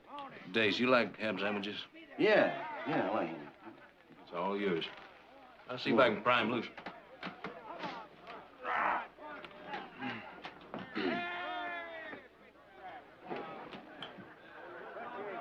Be good to me. Time to head for home, Nick. Home is where the heart is. Home is also where they expected us with some white-faced cattle. The valley's been without those pot-bellied shorthorns for over 1,000,000 years. Another day or two shouldn't make any difference. Ha-ha! 7! And the money comes to smiling Nick Barkley. Come on, Nick, shake loose. You're all fired trail eager because you're all cleaned out, that's all. Well, it was, but I am. Well, our foreman, Mr. Dace Edwards, is older than 2 times 10 and a half, and his pants come clear down to his ankles. If he can't roll out those potbellies by himself, then we're really in trouble. We'll see you back at the range. No. You're not going to leave me out on that trail with no one to argue with but myself, and you know it. Stick around. What for?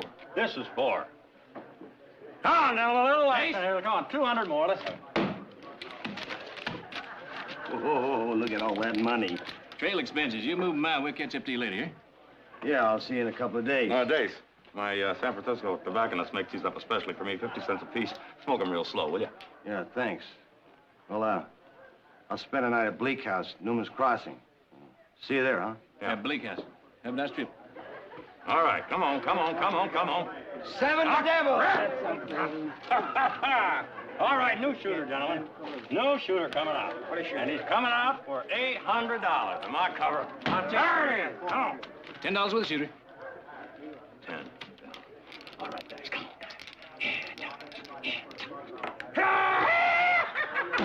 11! Clean living triumphs again.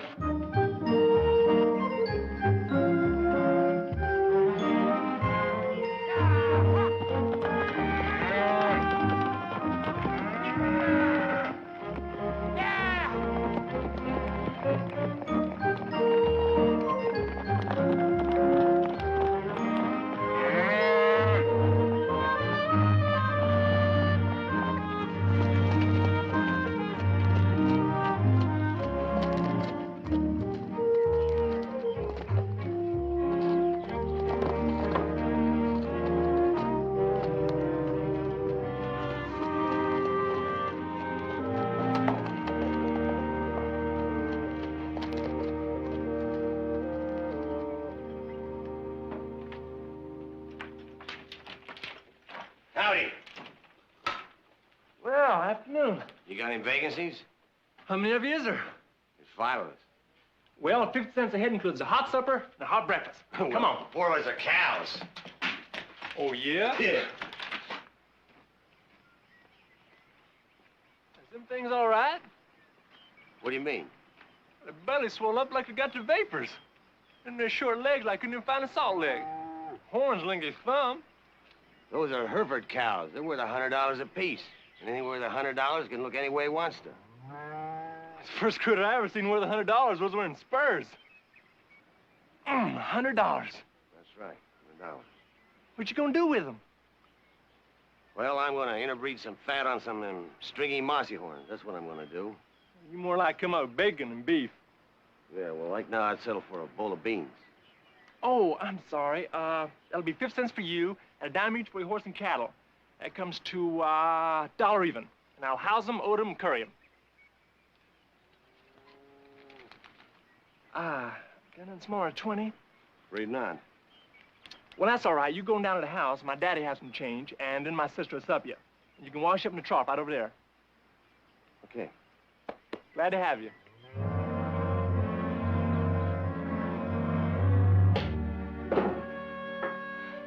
Do you always have to use that hammer?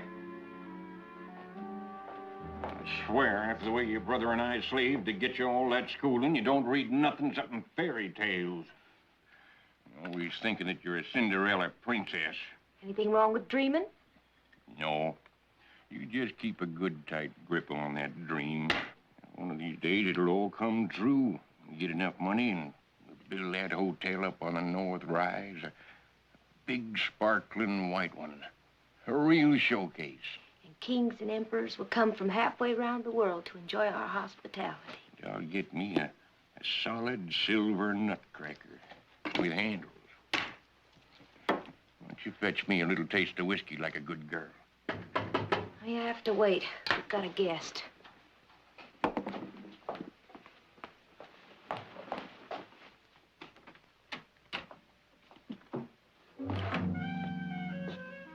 Howdy.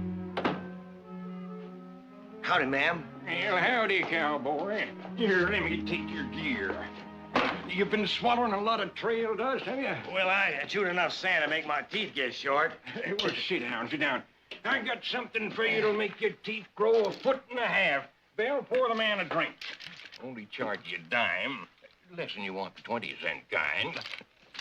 That's been aged about an hour longer. Well, I always go first class. Now, you take it out of this 20. I'm sorry it's the smallest I got, and take $1 out for my accommodations. Yeah, well, I reckon we can find change for this around here somewheres. Where are you from, Mr.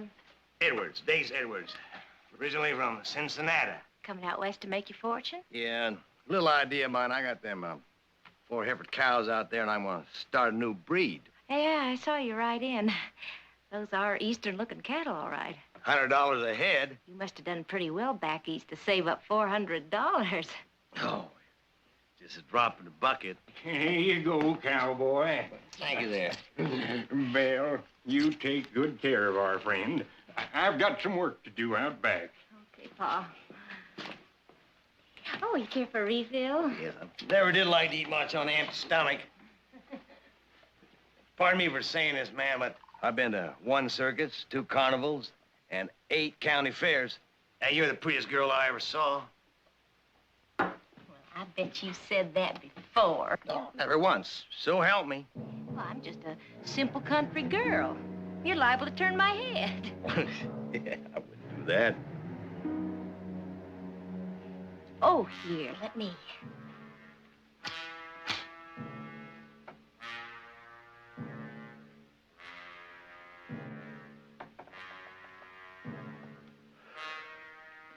Oh, I love the smell of cigar smoke. It's got a man smell to it.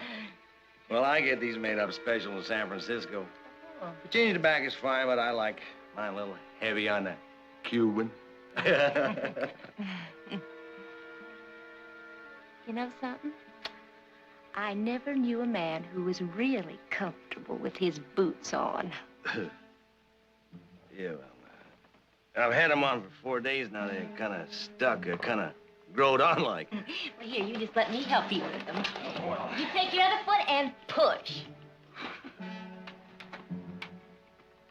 Well, ma'am, I just can't do this. No righteousness. I just can't.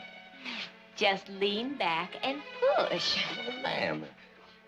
Well, if I'd known about this place before, I'd have been here a long time.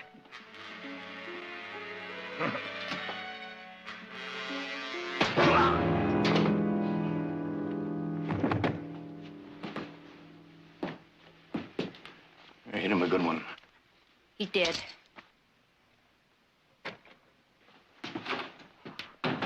How much did we get? $400 worth of cattle if he was telling the truth. Bart, you better drive him up the West Wash until we can find a buyer. I figured he was worth getting. That the cow's what we get. $18.80 in cash. All he had on him was that 20. Sure, he did well back east. $400, a drop in the bucket, he said. We got $18.80.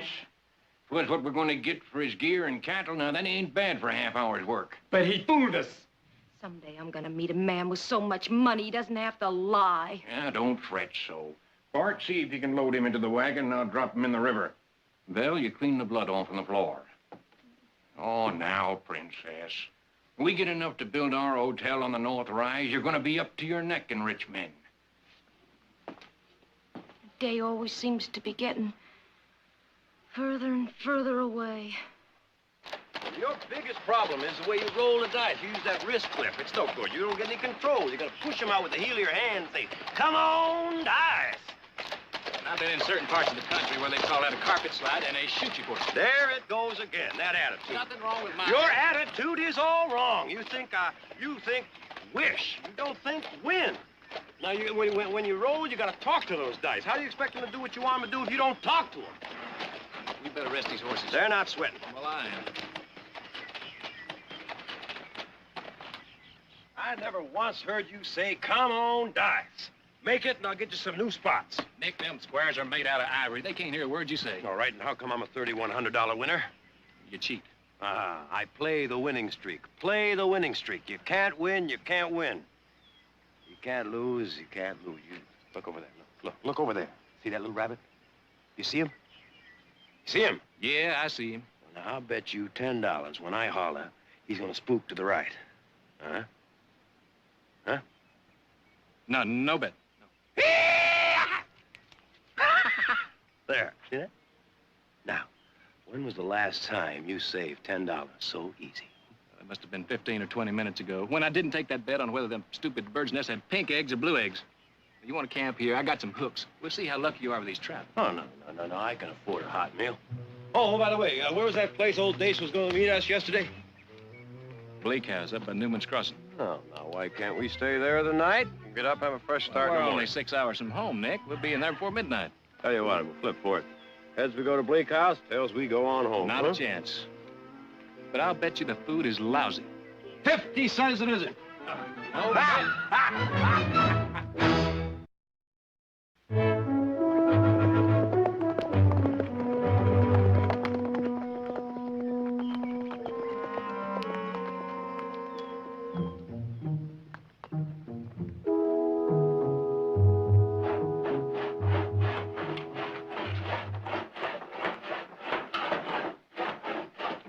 You'll never get that bed clean that way. You're going against the grain. You gotta go with the grain. This way.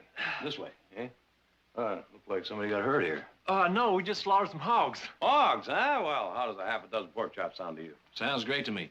Oh, well, we sold off all the pork, but we got beef stew for supper, and for breakfast we got bacon and beans, and sleeping's in the loft, and the price, 50 cents each. The going price is only a quarter. There you go, thinking small again, Heath.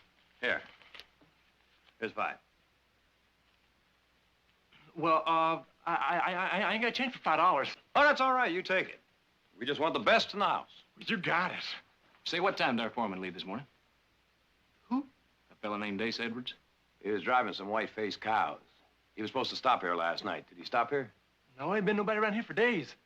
Listen, I'm gonna go down to the house and get my assistant to start supper for you, all right? Right. Glad to have you. What do you suppose happened to Dace? Oh, I don't know. You get those fat cows moving, you wouldn't want to stop them now, would you? I guess not. All right, let's get the horses unsaddled and get to that hot meal, huh? And one of them's got a roll of $100 bills you could stuff a tall goose with. And they was asking about that feller that was here yesterday? Yeah, said he was their foreman. Huh, he was just a foreman.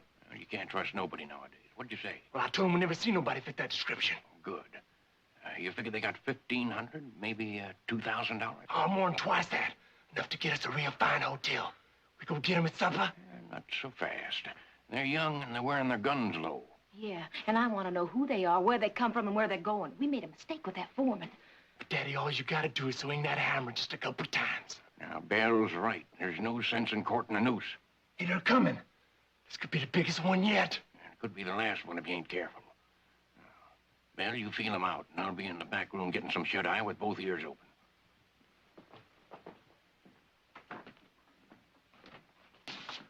Howdy. Come on in. Just make yourselves at home. Got the pot boiling. Cork-sided whiskey. Bill, they're paid. Well, now. See what I told you? Some days you just can't lose. Howdy, ma'am. I'm Heath Barkley. I'm Nick Barkley. Oh, sit down. I'll fix you a drink. The best in the house, please.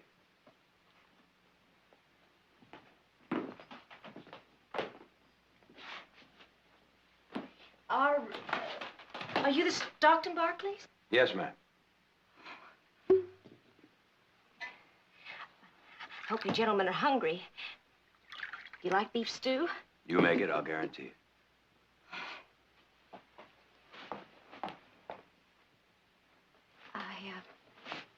I'll set the table. Let me help you.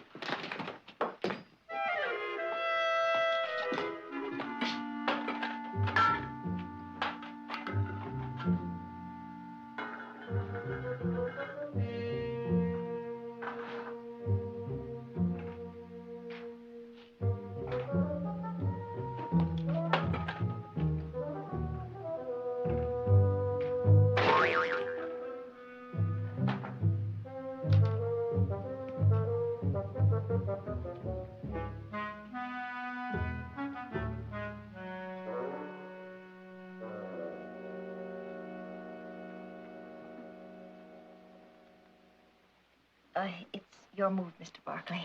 Nick. It's your move, Nick.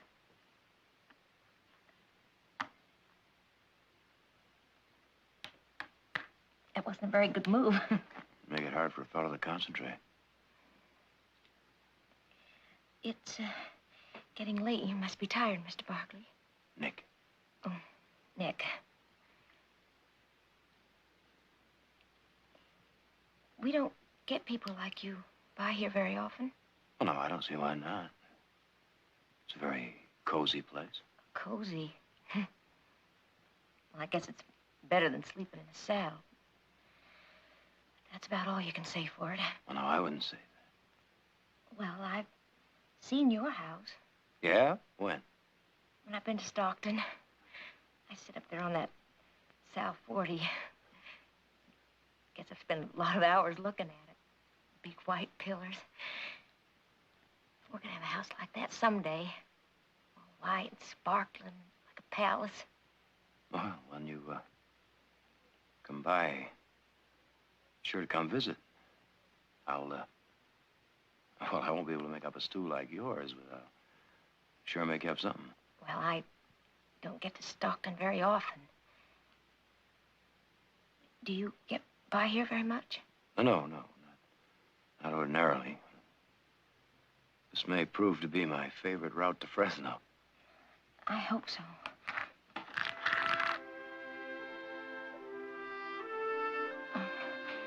It is late. You said you were gonna leave before sunup? I don't need any sleep. I do.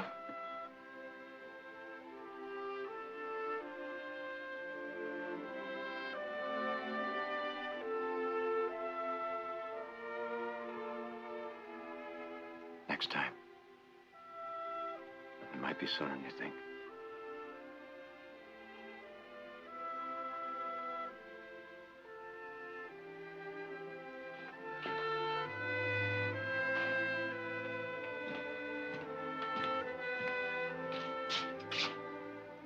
Pete, come on. Come on, we're gonna go to bed. Come on. Come on, we're gonna go to sleep. Yep.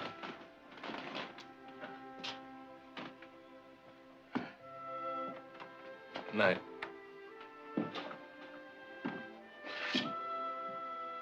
Good night, Bill.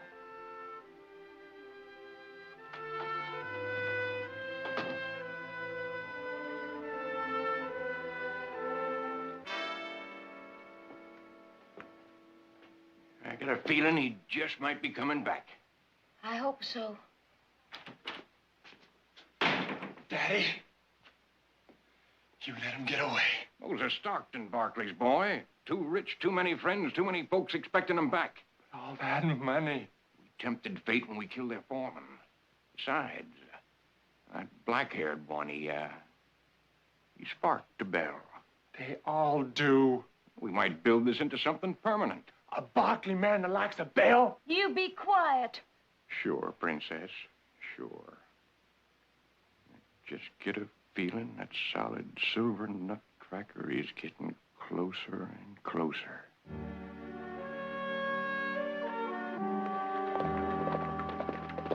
Hold up. What's the matter?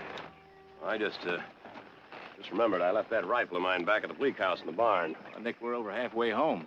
If you have to shoot anybody, you can use mine. Oh, no. You go on. I best go back. Boy, howdy. A $3,100 winner wearing about a $20 gun. Well, I happen to like that gun, and it may get rusty. A horse may step on it and break the stock. All right, I'll ride back with you. You'll need somebody to argue with. No. You go on. The family, they may be worried. Well, I'm sure Dace has got back and told him about that crap game. Besides, you might need some help. With that girl. You get out of here.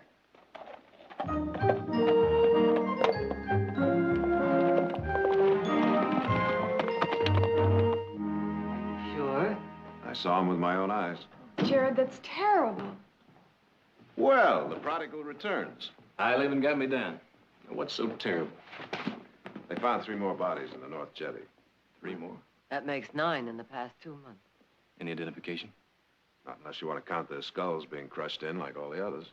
We were beginning to worry about you. You were supposed to be here yesterday. Well, didn't Dace tell you we'd be late? Dace? We sent him ahead with a Hereford. Well, he isn't here. Well, they should have got here yesterday. Maybe you and Nick better double back, see if he's in any trouble. Well, Nick isn't with me. What do you mean? Well, he left his rifle at the place we stayed at last night and rode back to get it. Oh, well, then he'll be here in a few hours. Well, not exactly. You see, he left a girl there also. Oh? Not anything to worry about, though, because Nick's riding a winning streak. But if Dace doesn't show up in a couple hours, I'll ride back and check on him. Good. What's for lunch?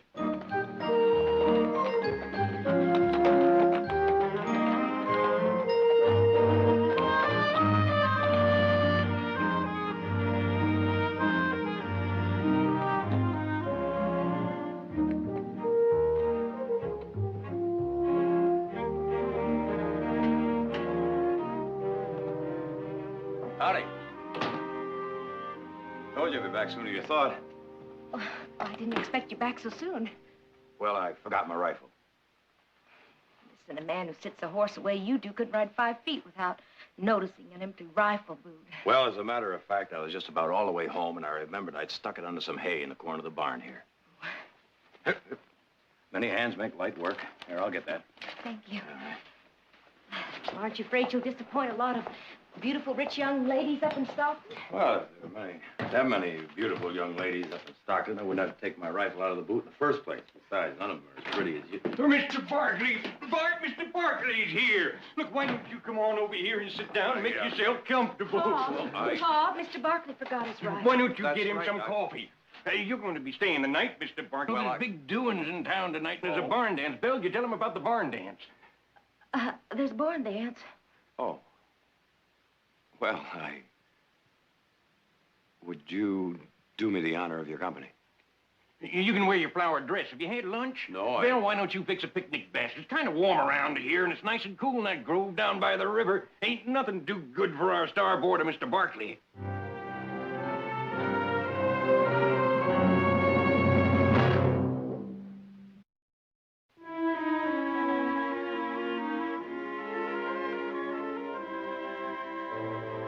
What'd Nick think of those Herefords? Did he finally change his mind? It took some convincing. Well, they'll grow on him. Audra, what are you doing? You put any more sugar in that tea, you're gonna have to chew it. Well, 9 men have been murdered. Aren't you too worried? Yes, we are. I'll get it. Oh, Sheriff, come in. Come in. Afternoon, Victoria. You're just in time for coffee. Thanks, Victoria, but... Hello, Fred. everybody. Fred. I'm afraid I've got some bad news for you. We found another body. It was your foreman, Dace Edwards. Oh, no. Dace? Where? The river, North Jetty, same place as all the others. Heath, how much of a head start did he have on you? About 12 hours. We're supposed to catch up to him at Bleak House, but he never showed up there. How do you know that? Well, we checked there last night. They hadn't seen him. I'm going to wire the lawmen upstream and form a posse. We'll ride with you, Sheriff. Let's go. Fine. What kind of a person would do a thing like that? Like it? Love it. I mean the picnic lunch. That, too. I was talking about your face. Are you trying to memorize me? Mm-hmm. From chin to hairline. I just can't get enough of looking at you, so. Why? Oh, I don't know. Maybe I'm trying to find something wrong with you. Very difficult. But you found something? Mm. Those blue eyes. But a man could drown in those blue eyes. I never thought anyone would notice. Well, you have a defect, too. I do. Where? Your forehead. Your hair keeps falling down on it.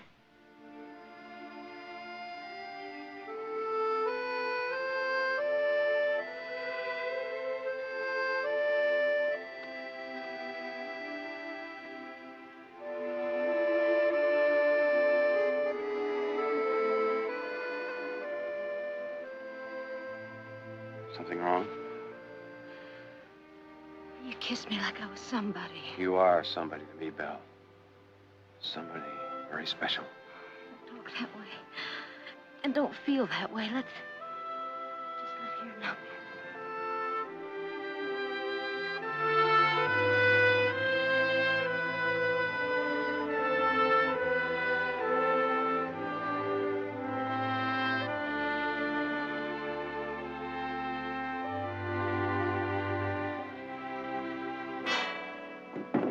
Never underestimate the power of a woman.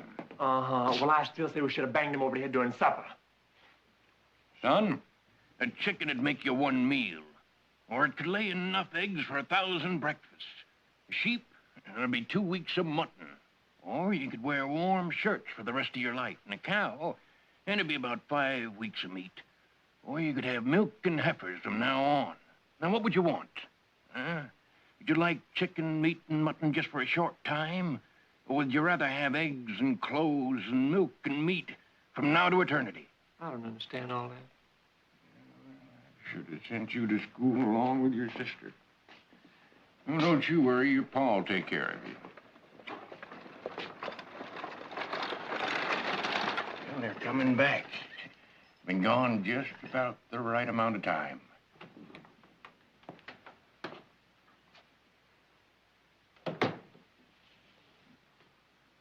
Belle? Belle?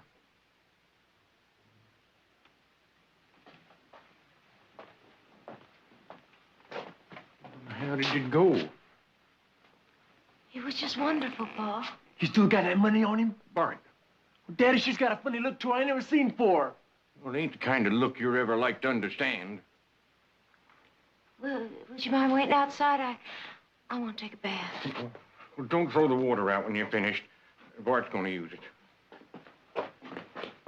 Daddy, do I have to? I'd appreciate it.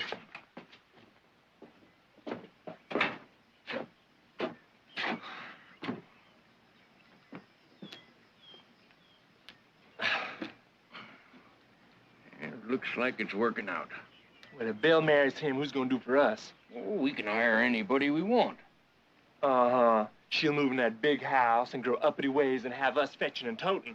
Oh, no. We got a saddle on your sister, boy. Not if she marries money, we don't. Wouldn't the Barkleys be flat out shocked to learn they got an in-law who's done the things that Belle's done? We're gonna be rich, Daddy. Like having a tunnel to the bank, son. Like having a tunnel to the bank.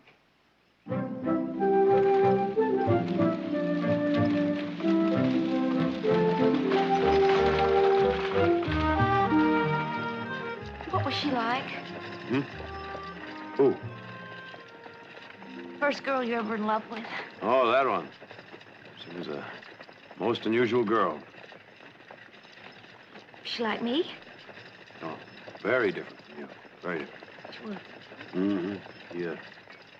A darker complexion, a little shorter, a little skinnier. But then again, so are all Paiute Indian girls at the age of 11. Well, Oh, now you're making fun of me. I'm sorry. I didn't mean to pry. Oh, I just suddenly feel I need to know everything about you. You have a middle name? Mm-hmm. Nicholas Jonathan Barkley, ma'am, at your service. What about you? Where are you from? Your father and brother sound like they're, up around Missouri, Kansas way. In Missouri. Mm-hmm. Whereabouts in Missouri? Oh, it's a place you never would have heard of. What's rhyming? Clay County. Clay County, Missouri. Seems I have heard something about that. Oh, no. Just a little place, nothing ever happens there. I don't know about that. You were born there, weren't you? All right, enough about your past. Do you have any idea about your future? Hmm? Tell me. Tonight, right after that barn dance, when we're all alone, you know what I'm going to do? No. I'm going to buy us 2 steaks about an inch thick and 2 bottles of wine, best restaurant in town.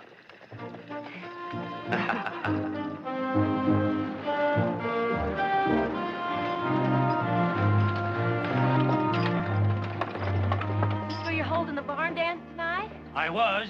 Been called off, and I spent $8 in advertising. Oh, why'd you have to cancel? Yeah, most of the men rode out of town on posse. Who are they looking for? Somebody around here's been killing folks and throwing them in the river. Bunch of bodies wound up in Joaquin County. You might as well go home then. 8, 10 people knocked in the head, maybe more. We can still get home before dark. Ain't nobody actual said lynch you, but they sure been fingering their ropes. Take me home, Nick. Still stay and have a little dinner. Please. There are people around here doing things like that. I want to get back and warn Daddy and Bart. Well, all right. Get on.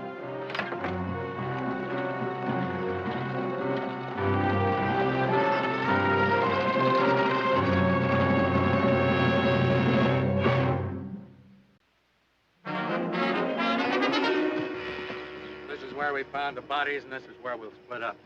Check every house upstream, both sides of the river. Penn, Baines, take the Laughlin place. The old man and his wife are over 70, but check it out anyway. DeCoven, Herm, take the Stearns place, also look in on the Hubbles. Next up would be Bleak House. Jed and I'll take that one. That covers 20 miles. By that time, we ought to be meeting up with the Lathrop posse. All right, let's move out.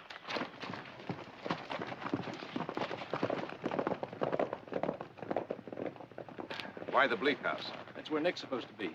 Don't see any reason why he shouldn't be riding posse with us. Seems to me you mentioned something about a girl. Yep. Can't you see the color of his face when we tell him his romance is just gonna have to wait? Should be something approaching deep vermilion. More likely to be purple. You know, I think Nick's winning streak's about to come to an end. Let's go.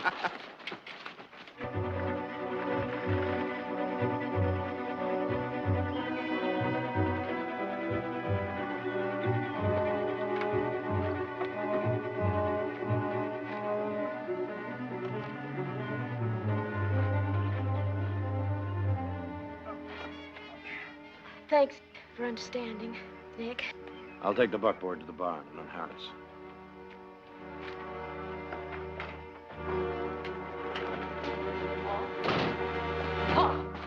Paul, wake up. Wake up and listen to me. Get up. Now listen to me. We gotta get away from here. There's a posse and they're talking lynch. Those bodies we threw in the river didn't stay underwater. They found a whole lot of them. How are they going to trace them to us? When they can't trace them any further upstream than this, they're gonna start poking around here. There's nothing to tie us in. It's bound and arrowed down to us, Bart. Now, do you want to take that chance? Hush. Where's that Barkley fella? Out in the barn unharnessing. What's he gonna think if he sees us riding out like this? A man hit in the head with a hammer don't think nothing. With that money of his, we can buy us a whole lot of distance. Nothing happens to him. Oh, Pa, don't you understand? For a few hours, I had everything I ever dreamed of. Right here in my hands. And my hands were clean. And it wasn't all yesterday's.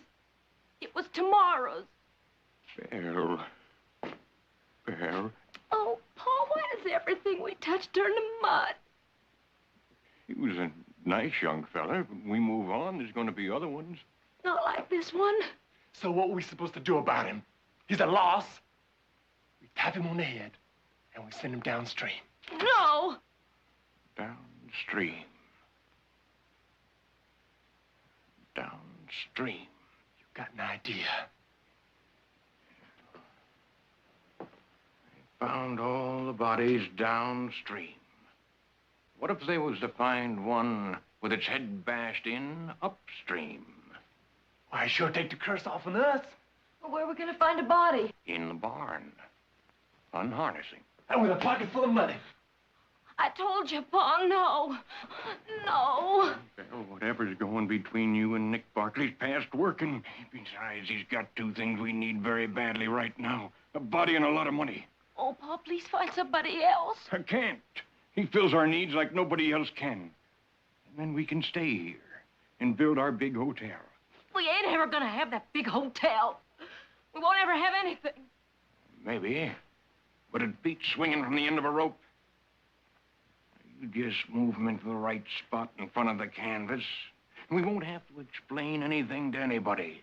We can stay here. We'll have a lot of money and be just as pure as a morning dew. I won't do it. Listen to me. You ain't never disobeyed your daddy before, and you ain't gonna start now. You hear me? You got no choice. It's him or us. He's coming. You better listen to Daddy. I brung us this far, and I'm gonna take us all the way. You just tell him we rode out to join that posse. Let him in, Belle. Let him in.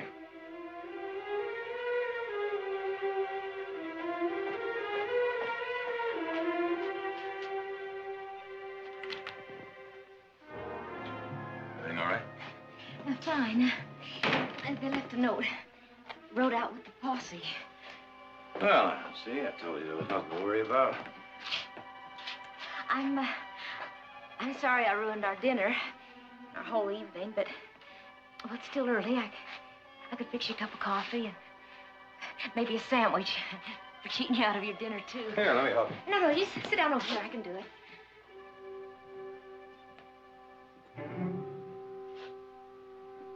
Oh. I realize how tired I am. Lean back there and relax.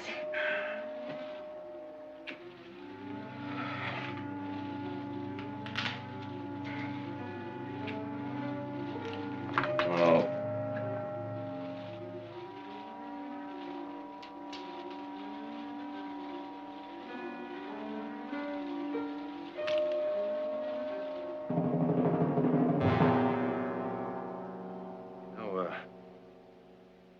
I was sure my foreman stopped by here. He said he was gonna.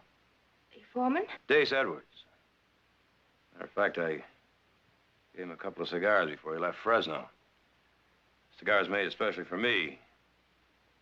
Like this one. Let me see. Oh, yes. It's got your name right there. Oh, you must have left it here last night. No. I'm sure I smoked all of them before I got here. Oh, you must be very tired.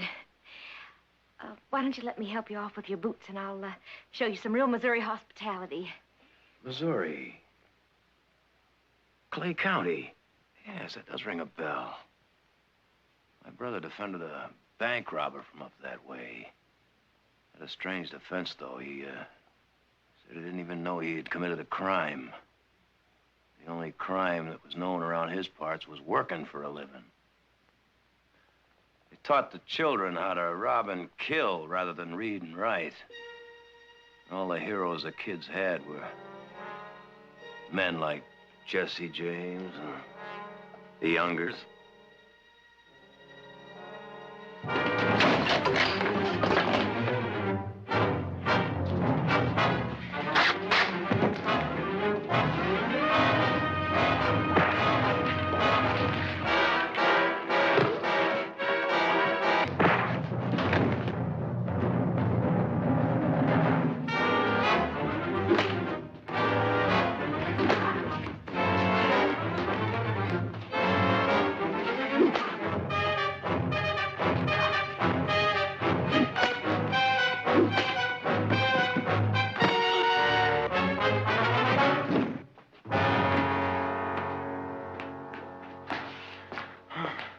Is he dead? No. Well, I can take care of that. No. A shot might bring the posse. And they gotta find a body upstream with a mashed-in head, right? So let's get a canvas back up and take him upriver.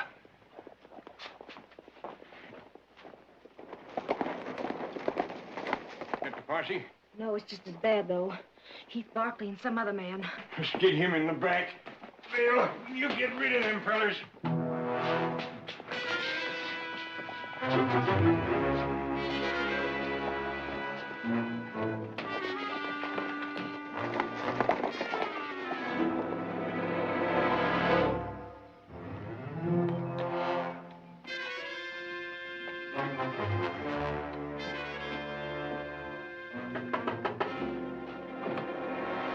Why, Mr. Barkley. Afternoon, Belle.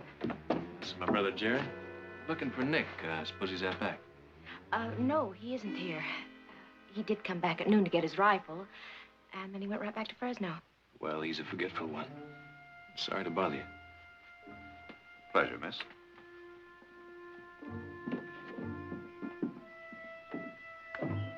I wonder why she lied. That was Nick's horse we saw in the pasture. I don't know. Let's ride out a ways and double back, huh? Right.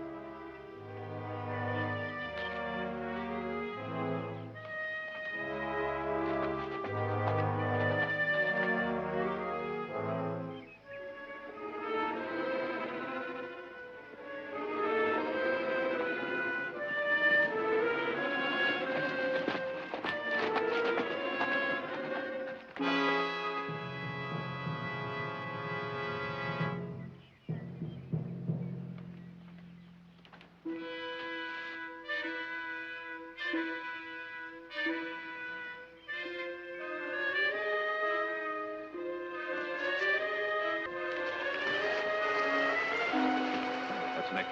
Let's go. Hold it right there. They come back in the barn.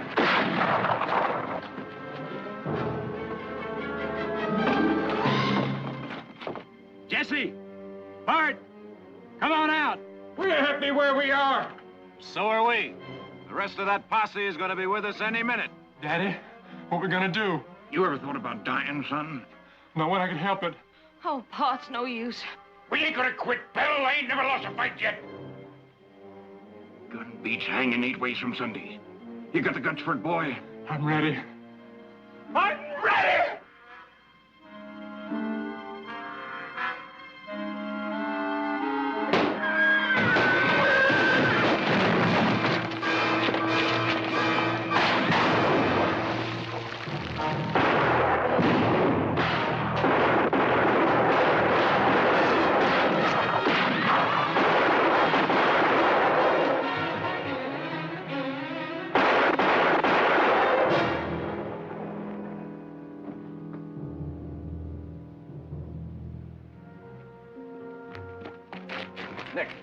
Nick, are you all right?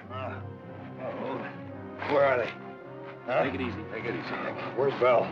She's in the barn. I'll get her. I'll get her. Sure you're all right? Said I'll get her.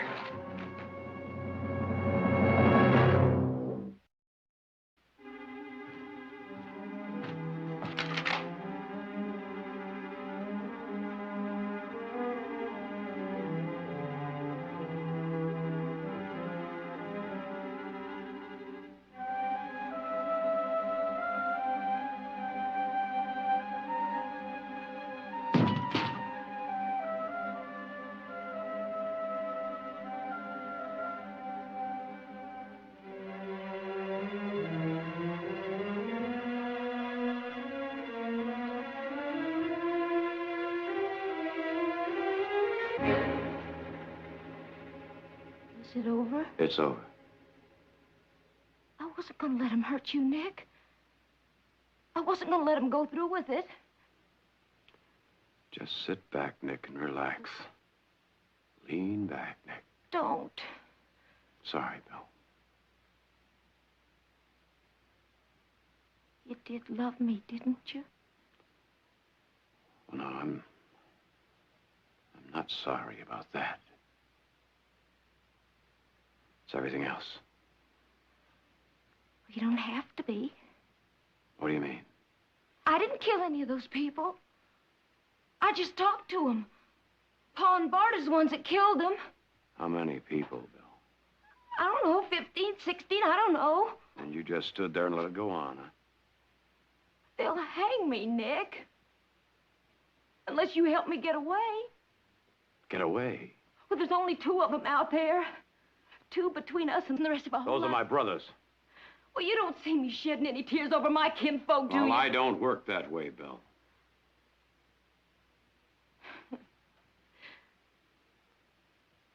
It's just my luck.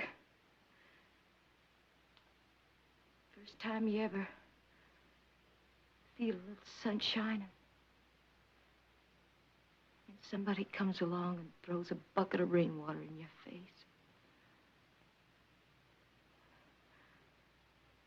If those are your brothers out there, then they'd let us get away. There's got to be some place for us somewhere. Afraid you'll always be carrying some dead people in your hip pocket, Bill.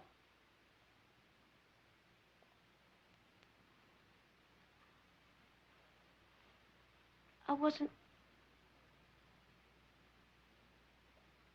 born 22 years ago. I was born this afternoon in a grove down by the river. The doctor that delivered me said that a man could drown in my eyes.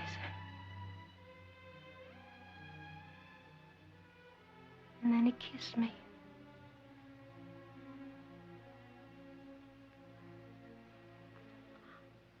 I never grew up around nothing but menfolk who never turned a furrow, never spent a drop of sweat. They never did nothing by the book. I even had to sneak away to go to school. Lived in nothing but old sod houses and caves. But someday we were going to have that big house. And then everything was going to be all right.